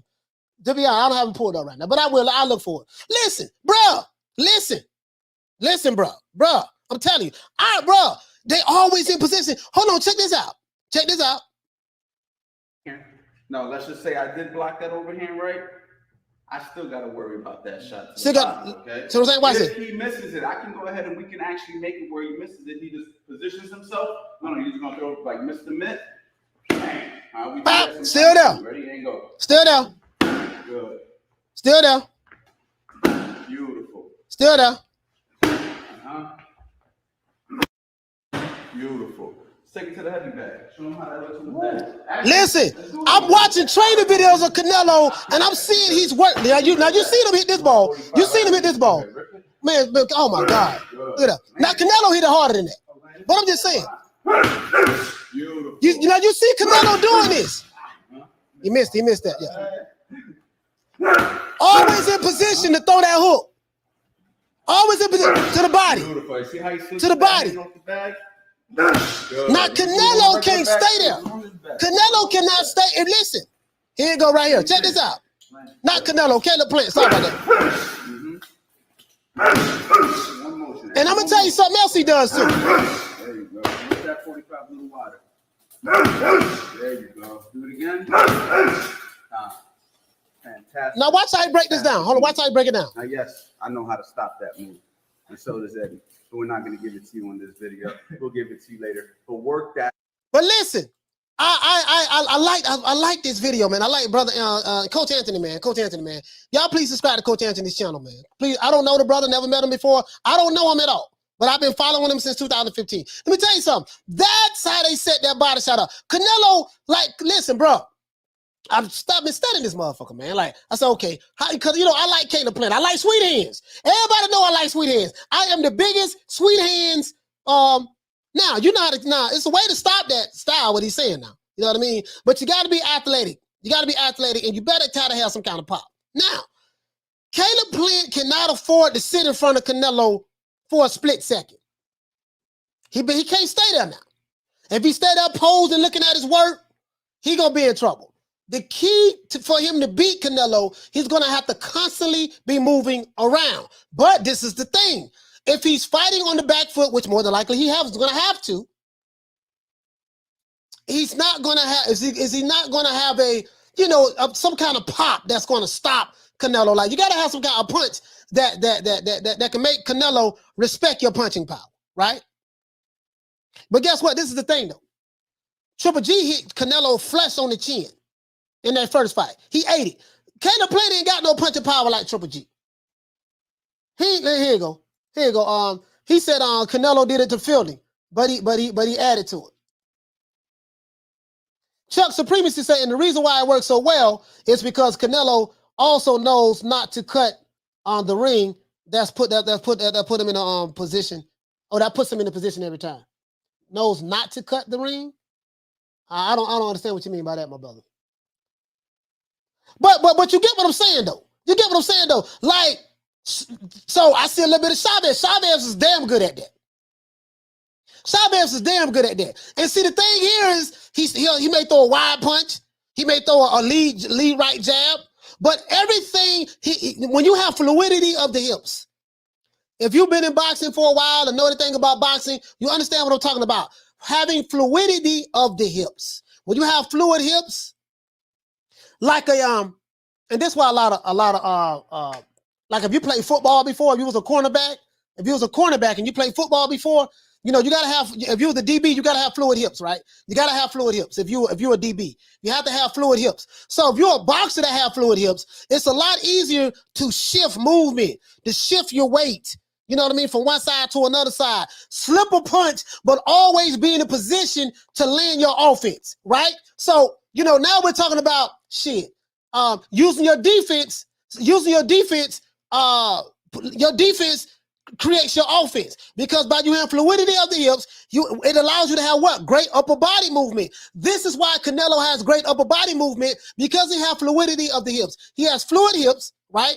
He has better reflexes than he did in the past when he was younger. But if you keep studying and studying and studying, you're going to get better. Keep practicing, repetition, repetition, repetition. And him and Eddie Reynoso, they do the same thing over and over and over and over and over again. Why? Because when you're in the ring, all of the greats do this, whether it's you know, the greats of the past. You constantly do these repetitions, right? Because you don't want your fighter to have to even think.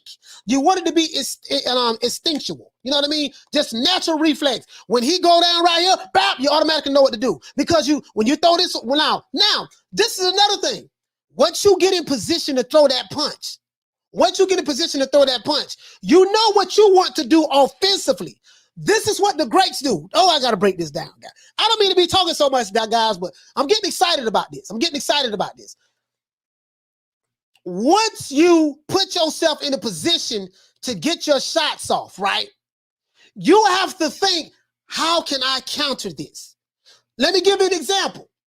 Let's say Julio Cesar Chavez, he's in his prime, he's fighting someone, or we'll say Floyd Mayweather, he's in his prime, he's fighting someone, right?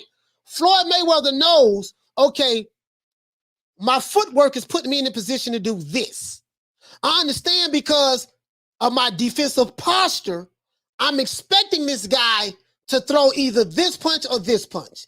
Either way it goes, if he throws this punch, because I worked on this repetitiously so well, I don't even have to think about it. When he throw this punch, I automatically know where to turn, and I know how to come back the counter. Use the defense and feints to set up your offense, right? Canelo is good at this. So he'll show you a certain punch. He'll inch closely, and he uses his footwork economical. Like, he doesn't waste moves, right? And when he throws a punch, it damn near 9 times out of 10, he's gonna hit you with it, right? He might get hit a couple of times until he gets your timing down right. Once he gets your timing down right, he uses his footwork and defense. Footwork, that's the pressure. So what this pressure does, okay, I got a lot of pressure on me. I'm a fighter. I got this pressure on me. I got to throw my offense, to get this guy up off of me. Bam, bam, move it around, bam, bam. But he keep coming. Pause. He keep coming. So now what happens is, can this fighter keep going backwards like this, fighting on the back foot, throwing punches for 12 rounds? Chances are he's going to wear down. When the economical footwork starts getting you a little closer to the target, bap, left hook to the body. When he move over this way, bap, right hook to the body. You see what I'm saying? And then once he keep doing that, as the rounds go on, he wears down. He's not able to move anymore. So now you're able to, what they work on is this. When I throw my punches, what is the counter? If I was fighting, so basically, now this is what I believe. The way Eddie Reynoso and Canelo work, this is what I believe. They more than, and the greats do this. I know what I'm gonna do. If I get in this position, I'm gonna throw my left hook to the body, overhand right hook to the body, left hook to the head. But if I'm fighting me, and if I do these things, how can I counter it? What would be the answer to that? So now, Canelo is already anticipating, if I do this to this guy, what he should do, he should move this way to get out of the way of my attack. But if he doesn't do that, it's going to leave him wide open for what I want to do anyways. So I'm pretty sure that him and Eddie Reynoso have to practice how to counter what Canelo is trying to do defensively and offensively.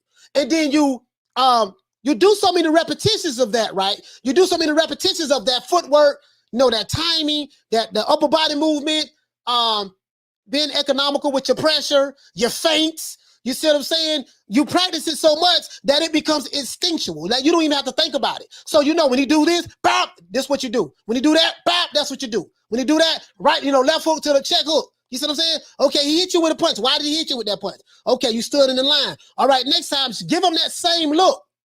But because you have fluidity of the hips, when he throw that punch again, lean into it. But you got to have eye-hand coordination as well. You got to have eye-hand coordination. So it's not as simple as he learned everything from Floyd. He doesn't fight the typical Mexican style, but he does employ a variation of the typical Mexican style along with other styles in order to set up his offense. But everything comes off of Canelo's defense. Everything come off Easy Dime says, Coach, I'm tired of you speaking nothing but facts. Yeah, I appreciate that, fam. I appreciate that, fam. He says, Canelo good at cloaking his approach, closing distance. Yes, he is. Plant will be prepared to stay on the end of his jab with his range and height advantage. Once Canelo gets too close, Plant will smother him and clinch. Yeah, I mean, you know what? That's a good tactic. He's going to have to do that. He's going to have to do that. Yeah, just grab and hold and wrap up. Grab and hold and wrap up. You see what I'm saying? But bro, I guess what I'm trying to say is this. Damn, sweet hands. God damn, dog. Andre Ward said that he got Caleb Plant knocking Canelo out. Goddamn well, I don't agree with that bullshit there. I don't know how he gonna knock Canelo out. Shit, he could knock out Caleb Trucks. I don't know how the hell he gonna knock Canelo out. You say Leo says Canelo just an all-around complete fighter. In boxing, you're always going to get hit. Even when Canelo gets hit, his chin is still amazing. Yeah, he is a complete fighter. But what I'm saying is, it's this what I say. Now, you don't have to agree with me or not, but I see the Julio Cesar Chavez in Canelo. I see the Juan Manuel Marquez in Canelo. Because Canelo's a great counterpuncher as well. He's a great counterpuncher as well. I see the Floyd Mayweather slick defense. I see that in him. I also see shit.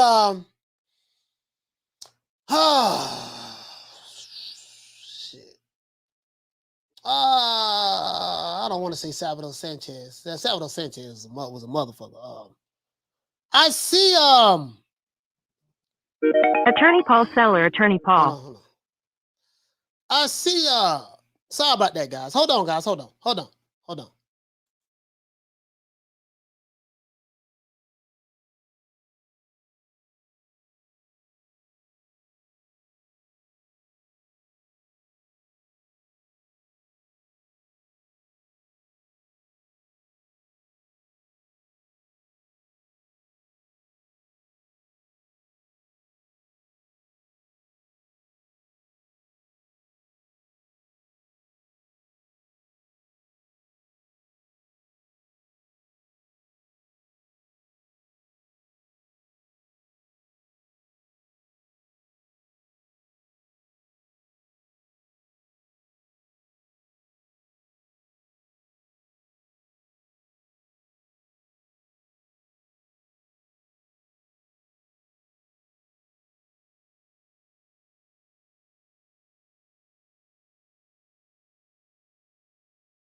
All right, guys. Sorry about that, guys. Let me go ahead and take this. Sorry about that, guys.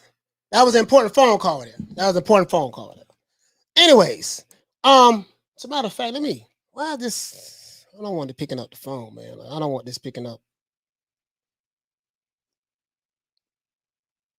Sorry about that, guys. I look at how Canelo sets up his offense, right? Disconnect.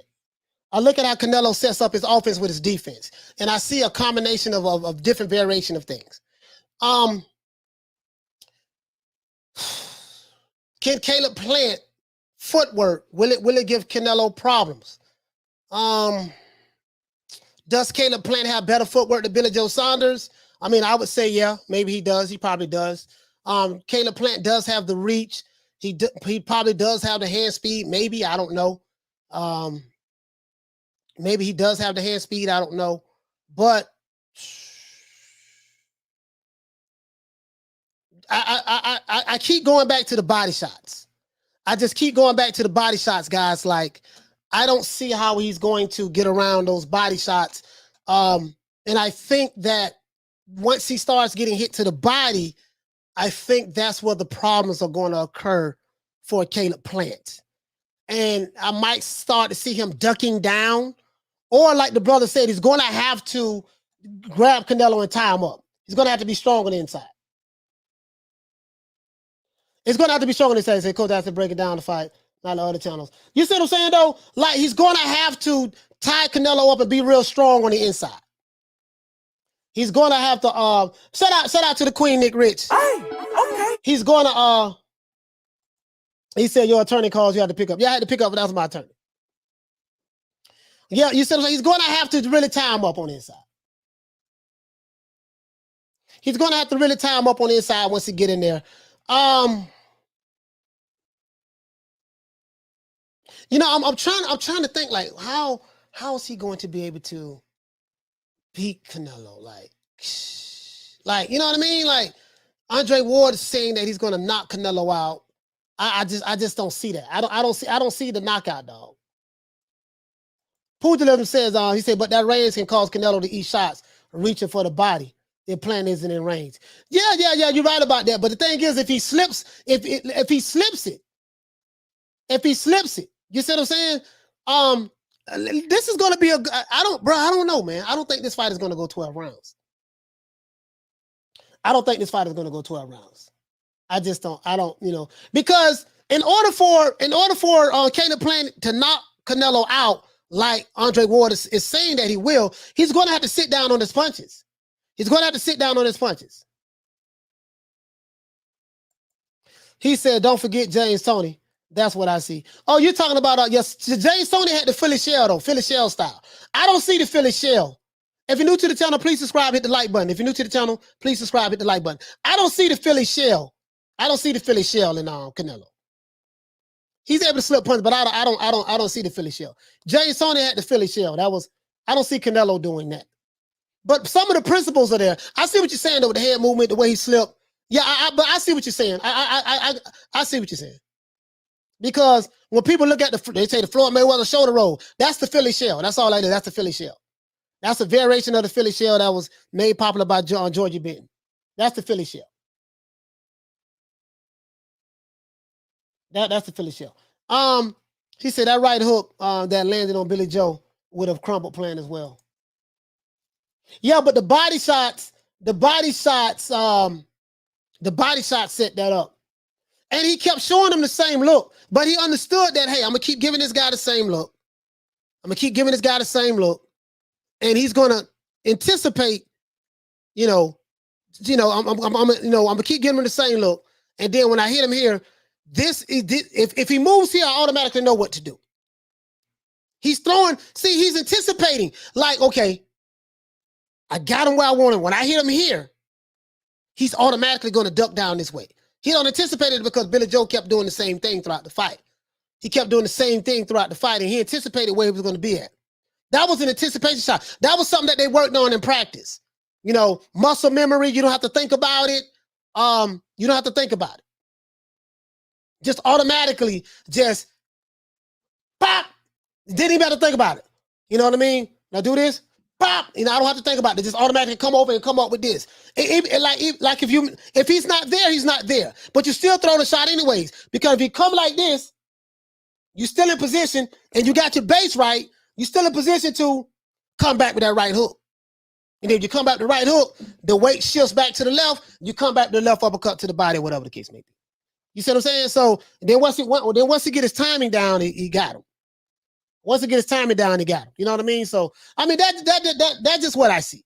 That's just what I see. I could be totally wrong, but I'm telling you just how Canelo sets his shots up. On Robert Garcia, let's see what Robert Garcia says. Let's see what Robert Garcia. Now this is on Ellie Setback's channel. Shout out to Ellie Ass Kids and Setback. I do not own the rights to this material. This is for educational purposes only. Let's see what Robert Garcia says. Just like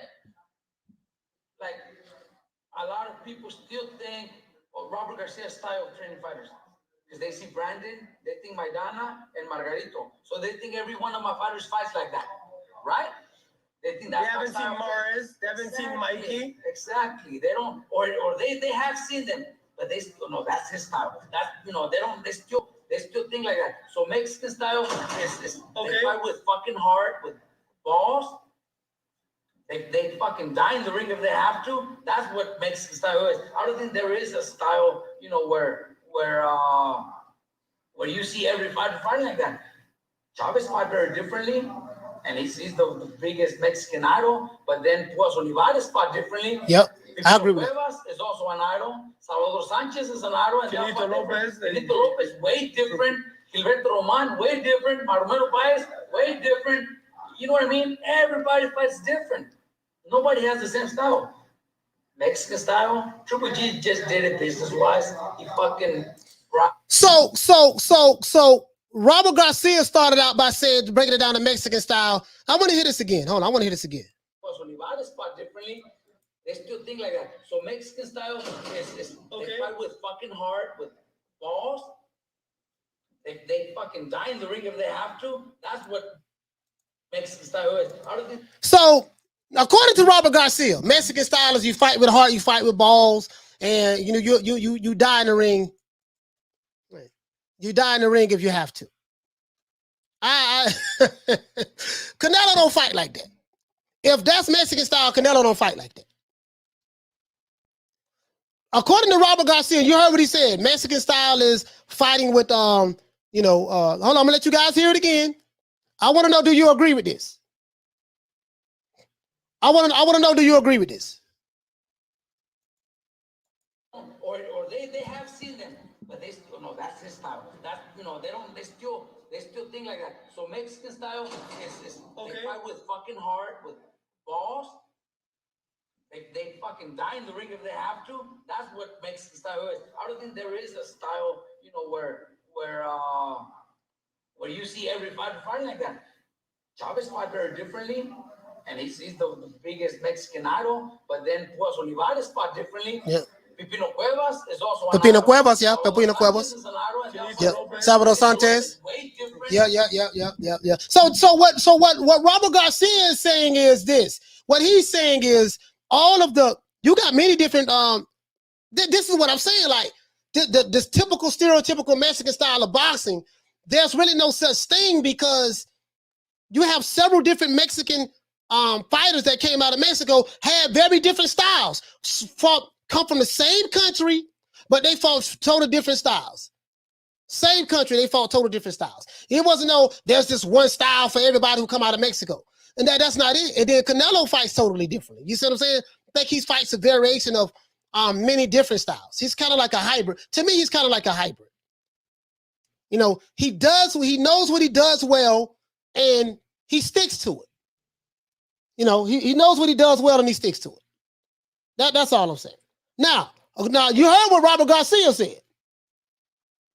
He said, I guess Wilder is Mexican. You heard what Robert Garcia said.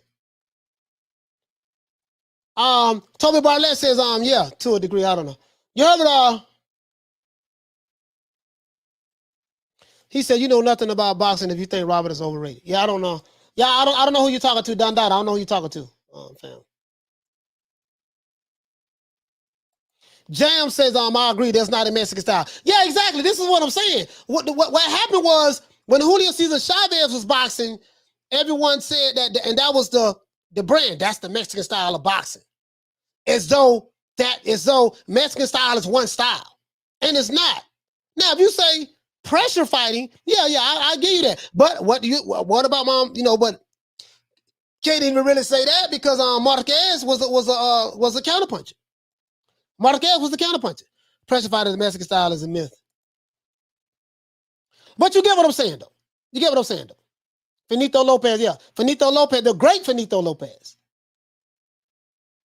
Tommy Hill say the Mexican style is a brawling, flat-footed style. But this is what I'm saying.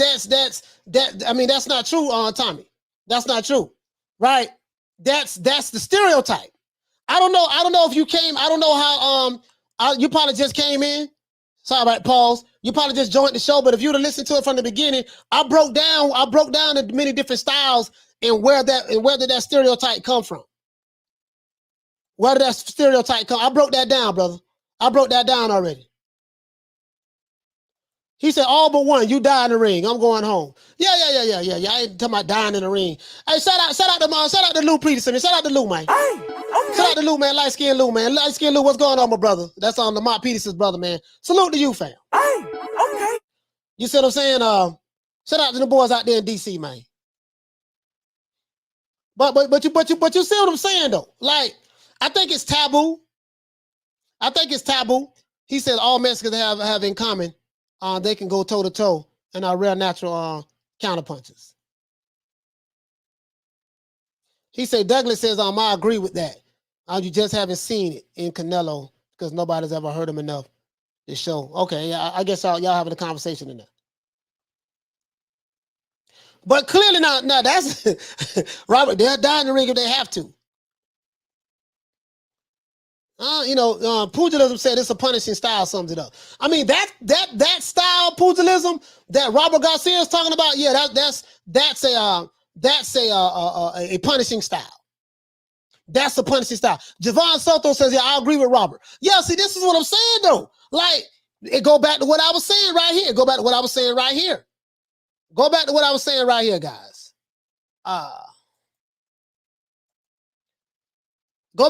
saying right here. Hold on, let's see. Let's see what's up. Hold on, guys. Let me see, can I find it? That go back to this. This is what we always thought. Hold on, guys. Bear with the old boy for a moment. Hold on. Let's bear with the old boy for a moment. Here you go right here. Now, this is what Tommy Hill is talking about. Tommy Hill is talking about this style of boxing. He's saying this is the Mexican style right here.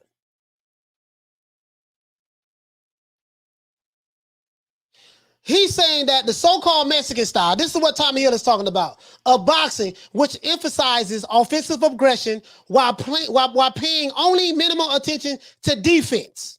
Rock'em sock'em, that's what I call it. Did not originate with Chavez, but in modern times, it is often associated with him. Why is this style of offensive aggression, pressure fighting, not paying minimal attention to defense? The reason why they say that it originated with him because this was pretty much Chavez's style. Chavez was and remains a Mexican national hero, but we just debunked that myth that this is all Mexican style boxing. Chavez, even though he's from Mexico, he's a Mexican icon. His style of boxing does not represent really the totality of the different styles that come out of Mexico. That's all I'm saying. He said Rocky fought the Mexican style against Drago. Yeah, Rocky Balboa. Come on, hit me. Bro, you'll get killed in there. You'll get killed in there fighting. You'll get killed in there. You'll get killed in there fighting like that. Don Dada said, yes, Chavez Sr. is healthy as an ox and still on ESPN Deportes. On Juan Manuel Marquez, still health with no speech problems. Yeah. Well, Chavez was unique, though. Chavez could take a punch. Chavez probably had the hardest head in boxing. You couldn't even hurt him. You couldn't even hurt him, bro. You couldn't hurt him. You couldn't hurt him. You see what I'm saying? That's all I'm saying. All I'm saying is that, you could just look at several different Mexican fighters that came out of Mexico, and I can give you countless examples. They had different styles. So if they had different styles, to say that this one particular style that Julio Cesar Chavez employed is Mexican style is just simply not true. You can say this. What you can say is that Julio Cesar Chavez style of boxing, this is just one of the styles, one of the many different styles that come out of Mexico. You can say that, but to sit here and say that Julio Cesar Chavez's style represents Mexican boxing, I don't think that To me, I don't think that can be accurate. And for that, I would say that Canelo Alvarez does not fight. If you say that's the typical Mexican style of boxing, Canelo Alvarez doesn't fight like that. He doesn't fight like that. If the overall consensus is that style of if the overall consensus is this, he said, just like all American fighters are slick defensive fighters. Yeah, oh yeah, and all of them not. I Am Dave says, Coach, Marquez had elite defense and counters. Yeah, exactly. That's what I'm saying. He didn't fight like Julio Cesar Chavez. Two different styles. Shout out to Nicholas Dotson. Hey, okay. For dropping that $3 bam super chat on your boy. Hey, Leroy. Super chat received. Playtime's over, boy. Shout out to you. He say Mayweather reflexes of defense is better than any other fighter in boxing. Yeah, I would agree with that. I mean, I would agree with that to a degree. The only guy I would make an exception for is Pernell Whitaker. Even though Pernell had 4 losses, but you know.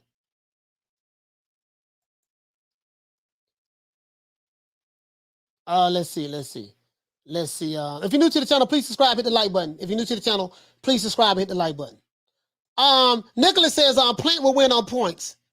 Canelo will be looking for the knockout setup all night, and Plant will be winning on the scorecards. Okay. Pugilism said is not lesser skilled. And say fam, it's not lesser skilled. Just don't know. He said just don't know what you're looking at. They say Duran was a brawler, but it's basically Wing Chun in the clinch booth. Okay. Alex Soto says, I'm tired of saying that saying Mexican style. It's a myth to me. But you heard what Robert Garcia said, though. Robert Garcia broke it down. I don't know if you guys agree with what Robert Garcia said. I don't know if you agree with what Robert Garcia said, though. Robert Garcia talking crazy to me. You know what I mean? Space Wolf said Eric Morales had the most Mexican style.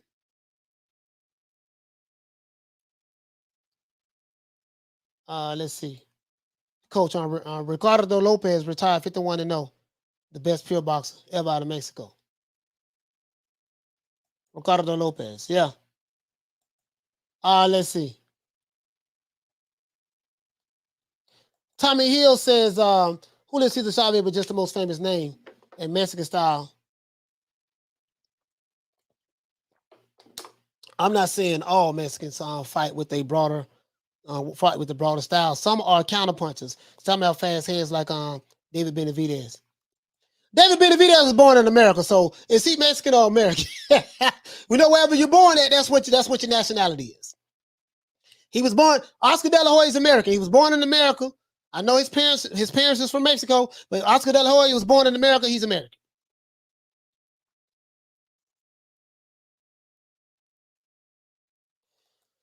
He said, pull up on Ricardo Lopez. Okay, I'll pull him up right quick. I'll put him up right quick before we shut it down. Ricardo Lopez, okay.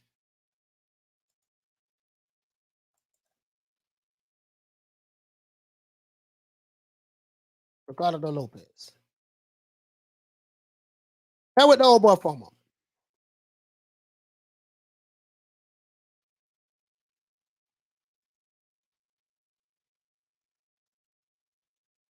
I got him right here.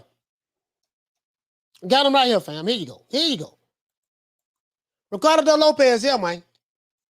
Ricardo Lopez Nava is a Mexican former professional boxer who competed in 1985, from 1985 to 2001.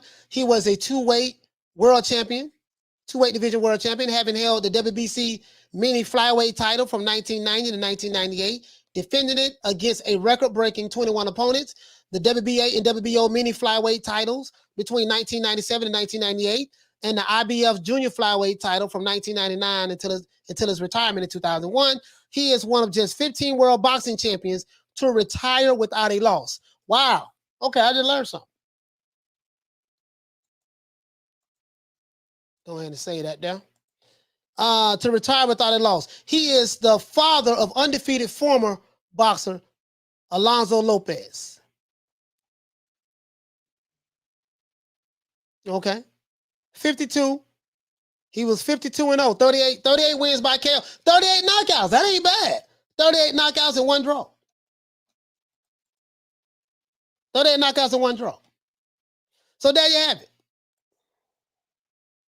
There you have it. There you have it. You see what I'm saying? So that's all I'm saying, guys. So, there's more than one style. The Julio Cesar Chavez's style became popular in America, and that represented, hey, this is how all Mexicans fight. Canelo don't fight Mexican style. No, he don't. He doesn't fight that. That style that Robert Garcia talking about, he doesn't fight that style that we just read in this article, that Julio Cesar Chavez style. He does use aggression. He does use the pressure form of fighting, but again, I think his style is more of a hybrid type style, some of everybody's stuff. And he works on it time and time again, to the point to where he just throw punches without even thinking about it. Uses defense to set up offense. Uses defense to set up offense. Uses defense to set up offense. Fluidity of the hips. Right? Eye-hand coordination. You know what I mean? Always putting yourself in that position to slip that punch and bop, come with that left foot to the body. Slip that punch, bop, come with that right hook to the body. How to shift that weight. Even if you get hit, be stubborn, stay persistent. Show them the same look. You may show them a different variation of the same goddamn look.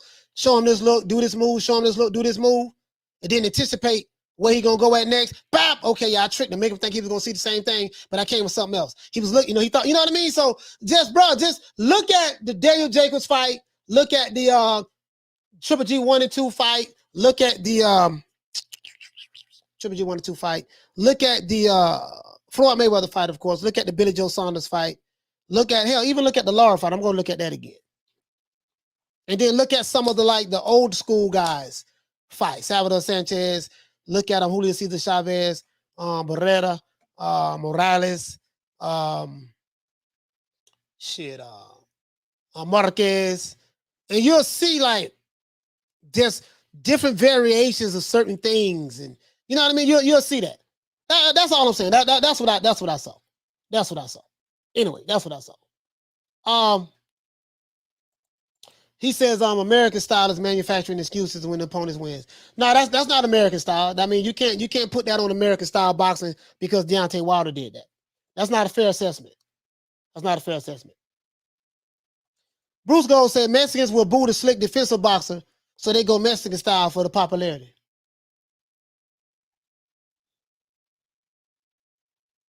Arthur Hawkins says, Coach Dillian White and Tyson Fury has been confirmed they'll be fighting. That's gonna be a good fight. That's gonna be a good fight. He said Philly shell is the best defensive move in boxing. That Philly shell a mother, boy. That Philly shell is so good because it allows you to fight in the pocket. It allows you to fight in the pocket and counter. It allows you to fight in the pocket and counter punch without even getting hit. You see what I'm saying? So, yeah, that Philly shell a mother. But everybody can't do the Philly shell. Everybody can't do the Philly shell. Everybody can't do the Philly shell. Dundada said Mexican style is Mexican pride. They're not afraid to throw defense and go toe-to-toe. Look at Hagler Hearns. Yeah, that was a fight, though. That was a fight, Dundada. They were just like, we ain't even boxing. Right now, we just trying to kill each other. You see what I'm saying? We just trying to kill each other. That's all I'm saying. Yeah, man, for sure, man. He said, Ricardo Lopez. He said, Coach, you didn't know that Ricardo Lopez was a legend at 51-0? Those 20 title defenses. No, I didn't know he was 51-0. I didn't know he was 51-0.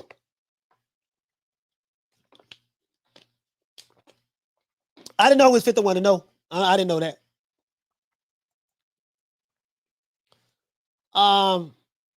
He said not many fighters master the Philly shell. Nah, the Philly shell, the Philly shell is not for everybody. The Philly shell is not for everybody. James Tony was great at it. Yeah, he was. Yeah, he was. Yeah, he was. James Hunter was a mother, boy.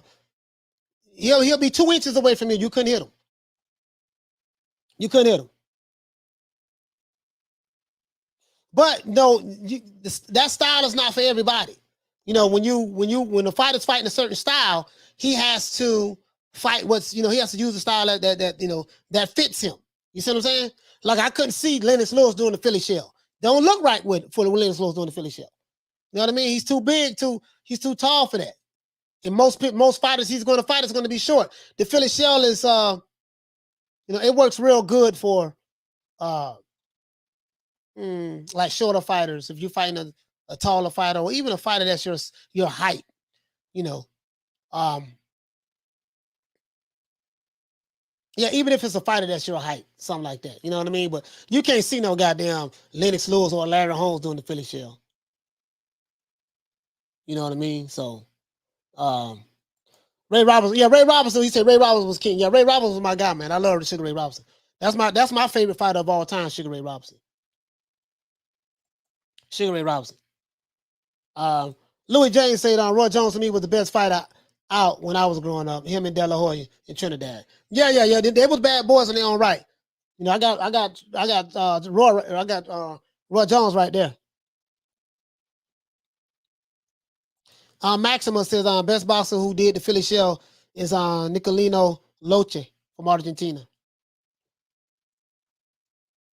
I don't know if he was the best, but I'll check it out and see, because I want to do a comparison. I would love to do a comparison and see. You know what I mean? I would definitely love to do a comparison and see.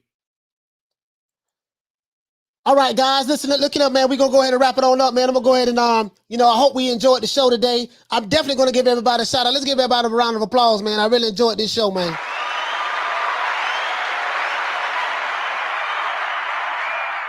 Canelo's defense, a lot of stuff I see he do, this is why he's able to slip these punches the way he does. You really don't get a clean target on him. And I'm seeing that he has a very different, his style is more of a hybrid style, variation of different styles. Will Caleb Plant be able to do something with that? I have no idea. We'll find out next Saturday.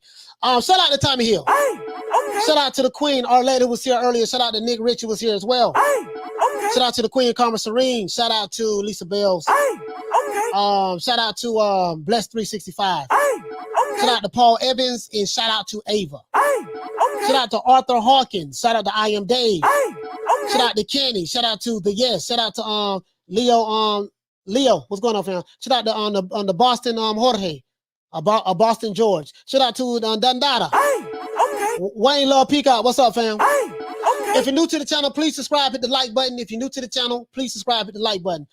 Shout out to Maximus Davis. Hey, okay. Shout out to Dimitar. Shout out to Bon Scott. Shout out to Josapha.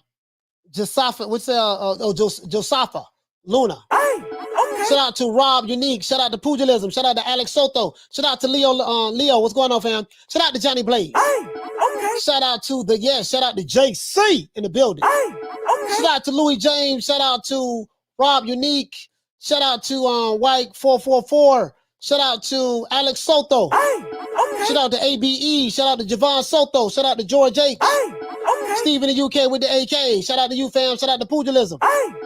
Shout out to Dundada. Shout out to Off Strength. Hey, okay. Shout out to Bon Scott. Shout out to Jeff Lucietta. Hey, okay. Shout out to Thomas Jones. Shout out to Julio Guzman. Hey, okay. Shout out to Peter Ortega. Shout out to Tommy Hill. Shout out to Johnny Blaze. Hey, okay. Shout out to Arthur Hawkins. Bruce Goes in the building. Hey, okay. James Hickey. Shout out to Rolling with the Punches. Hey, okay. Shout out to Steve. Hey, okay. Shout out to Fly Cape Man. Hey, okay. Shout out to Imperialism Kingdom. Hey, okay. Imperial Kingdom. Sorry about that, fam. Shout out to Rolling with the Punches. Shout out to Johnny Blaze. Consolidated Planning.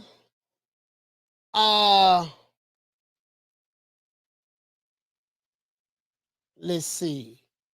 Who else we have, man? I think we got everybody. I don't want to keep saying the same name. Shout out to Thomas Jones. think I got everybody. If I forgot you, please forgive me. Shout out to Mexico Savage. Wayne Love Peacock. Shout out to Paul Evans once again. Rob Rib Shows. What's going on, fam? Shout out to Rob Rib Shows. Shout out to JC Opender. What's going on, fam? Shout out to Double A. What's going on, fam? Shout out to Anthony Evelyn. I am Dave. What's going on, bro? Dimitar. What's happening? Dandara. Thomas Candela. I think that's it. I think I got everybody. Man. Once again, it's the boy Coach Malachi Williams signing out. New media today, USA Boxing. Listen, man, we're going to drop a video tomorrow, man. I'm going to see you guys. Peter Ortega, shout out to you, fam, and James Hickey. Shout out to you. Everybody have a safe Friday, man. I hope you enjoyed the show. Once again, it's our boy Coach Malachi Williams. New media today, USA Boxing. Turn on your notification icon so you will know whenever we go live. And also, if you're new to the channel, please subscribe. Hit the like button. Rod Rib Shows, we holla at you, baby. Other than that, Coach Malachi Williams, New media today, USA Boxing. Hey, okay. See you guys tomorrow, 3 o'clock Eastern Standard Time. Also, man, don't meet me there. Beat me there. Don't forget to click the link in the description below to cop the merchandise. New media today, USABoxing.store. Other than that, I'm going to holler at you guys, man. Peace. Man, I'm out of here, bro. Let's go.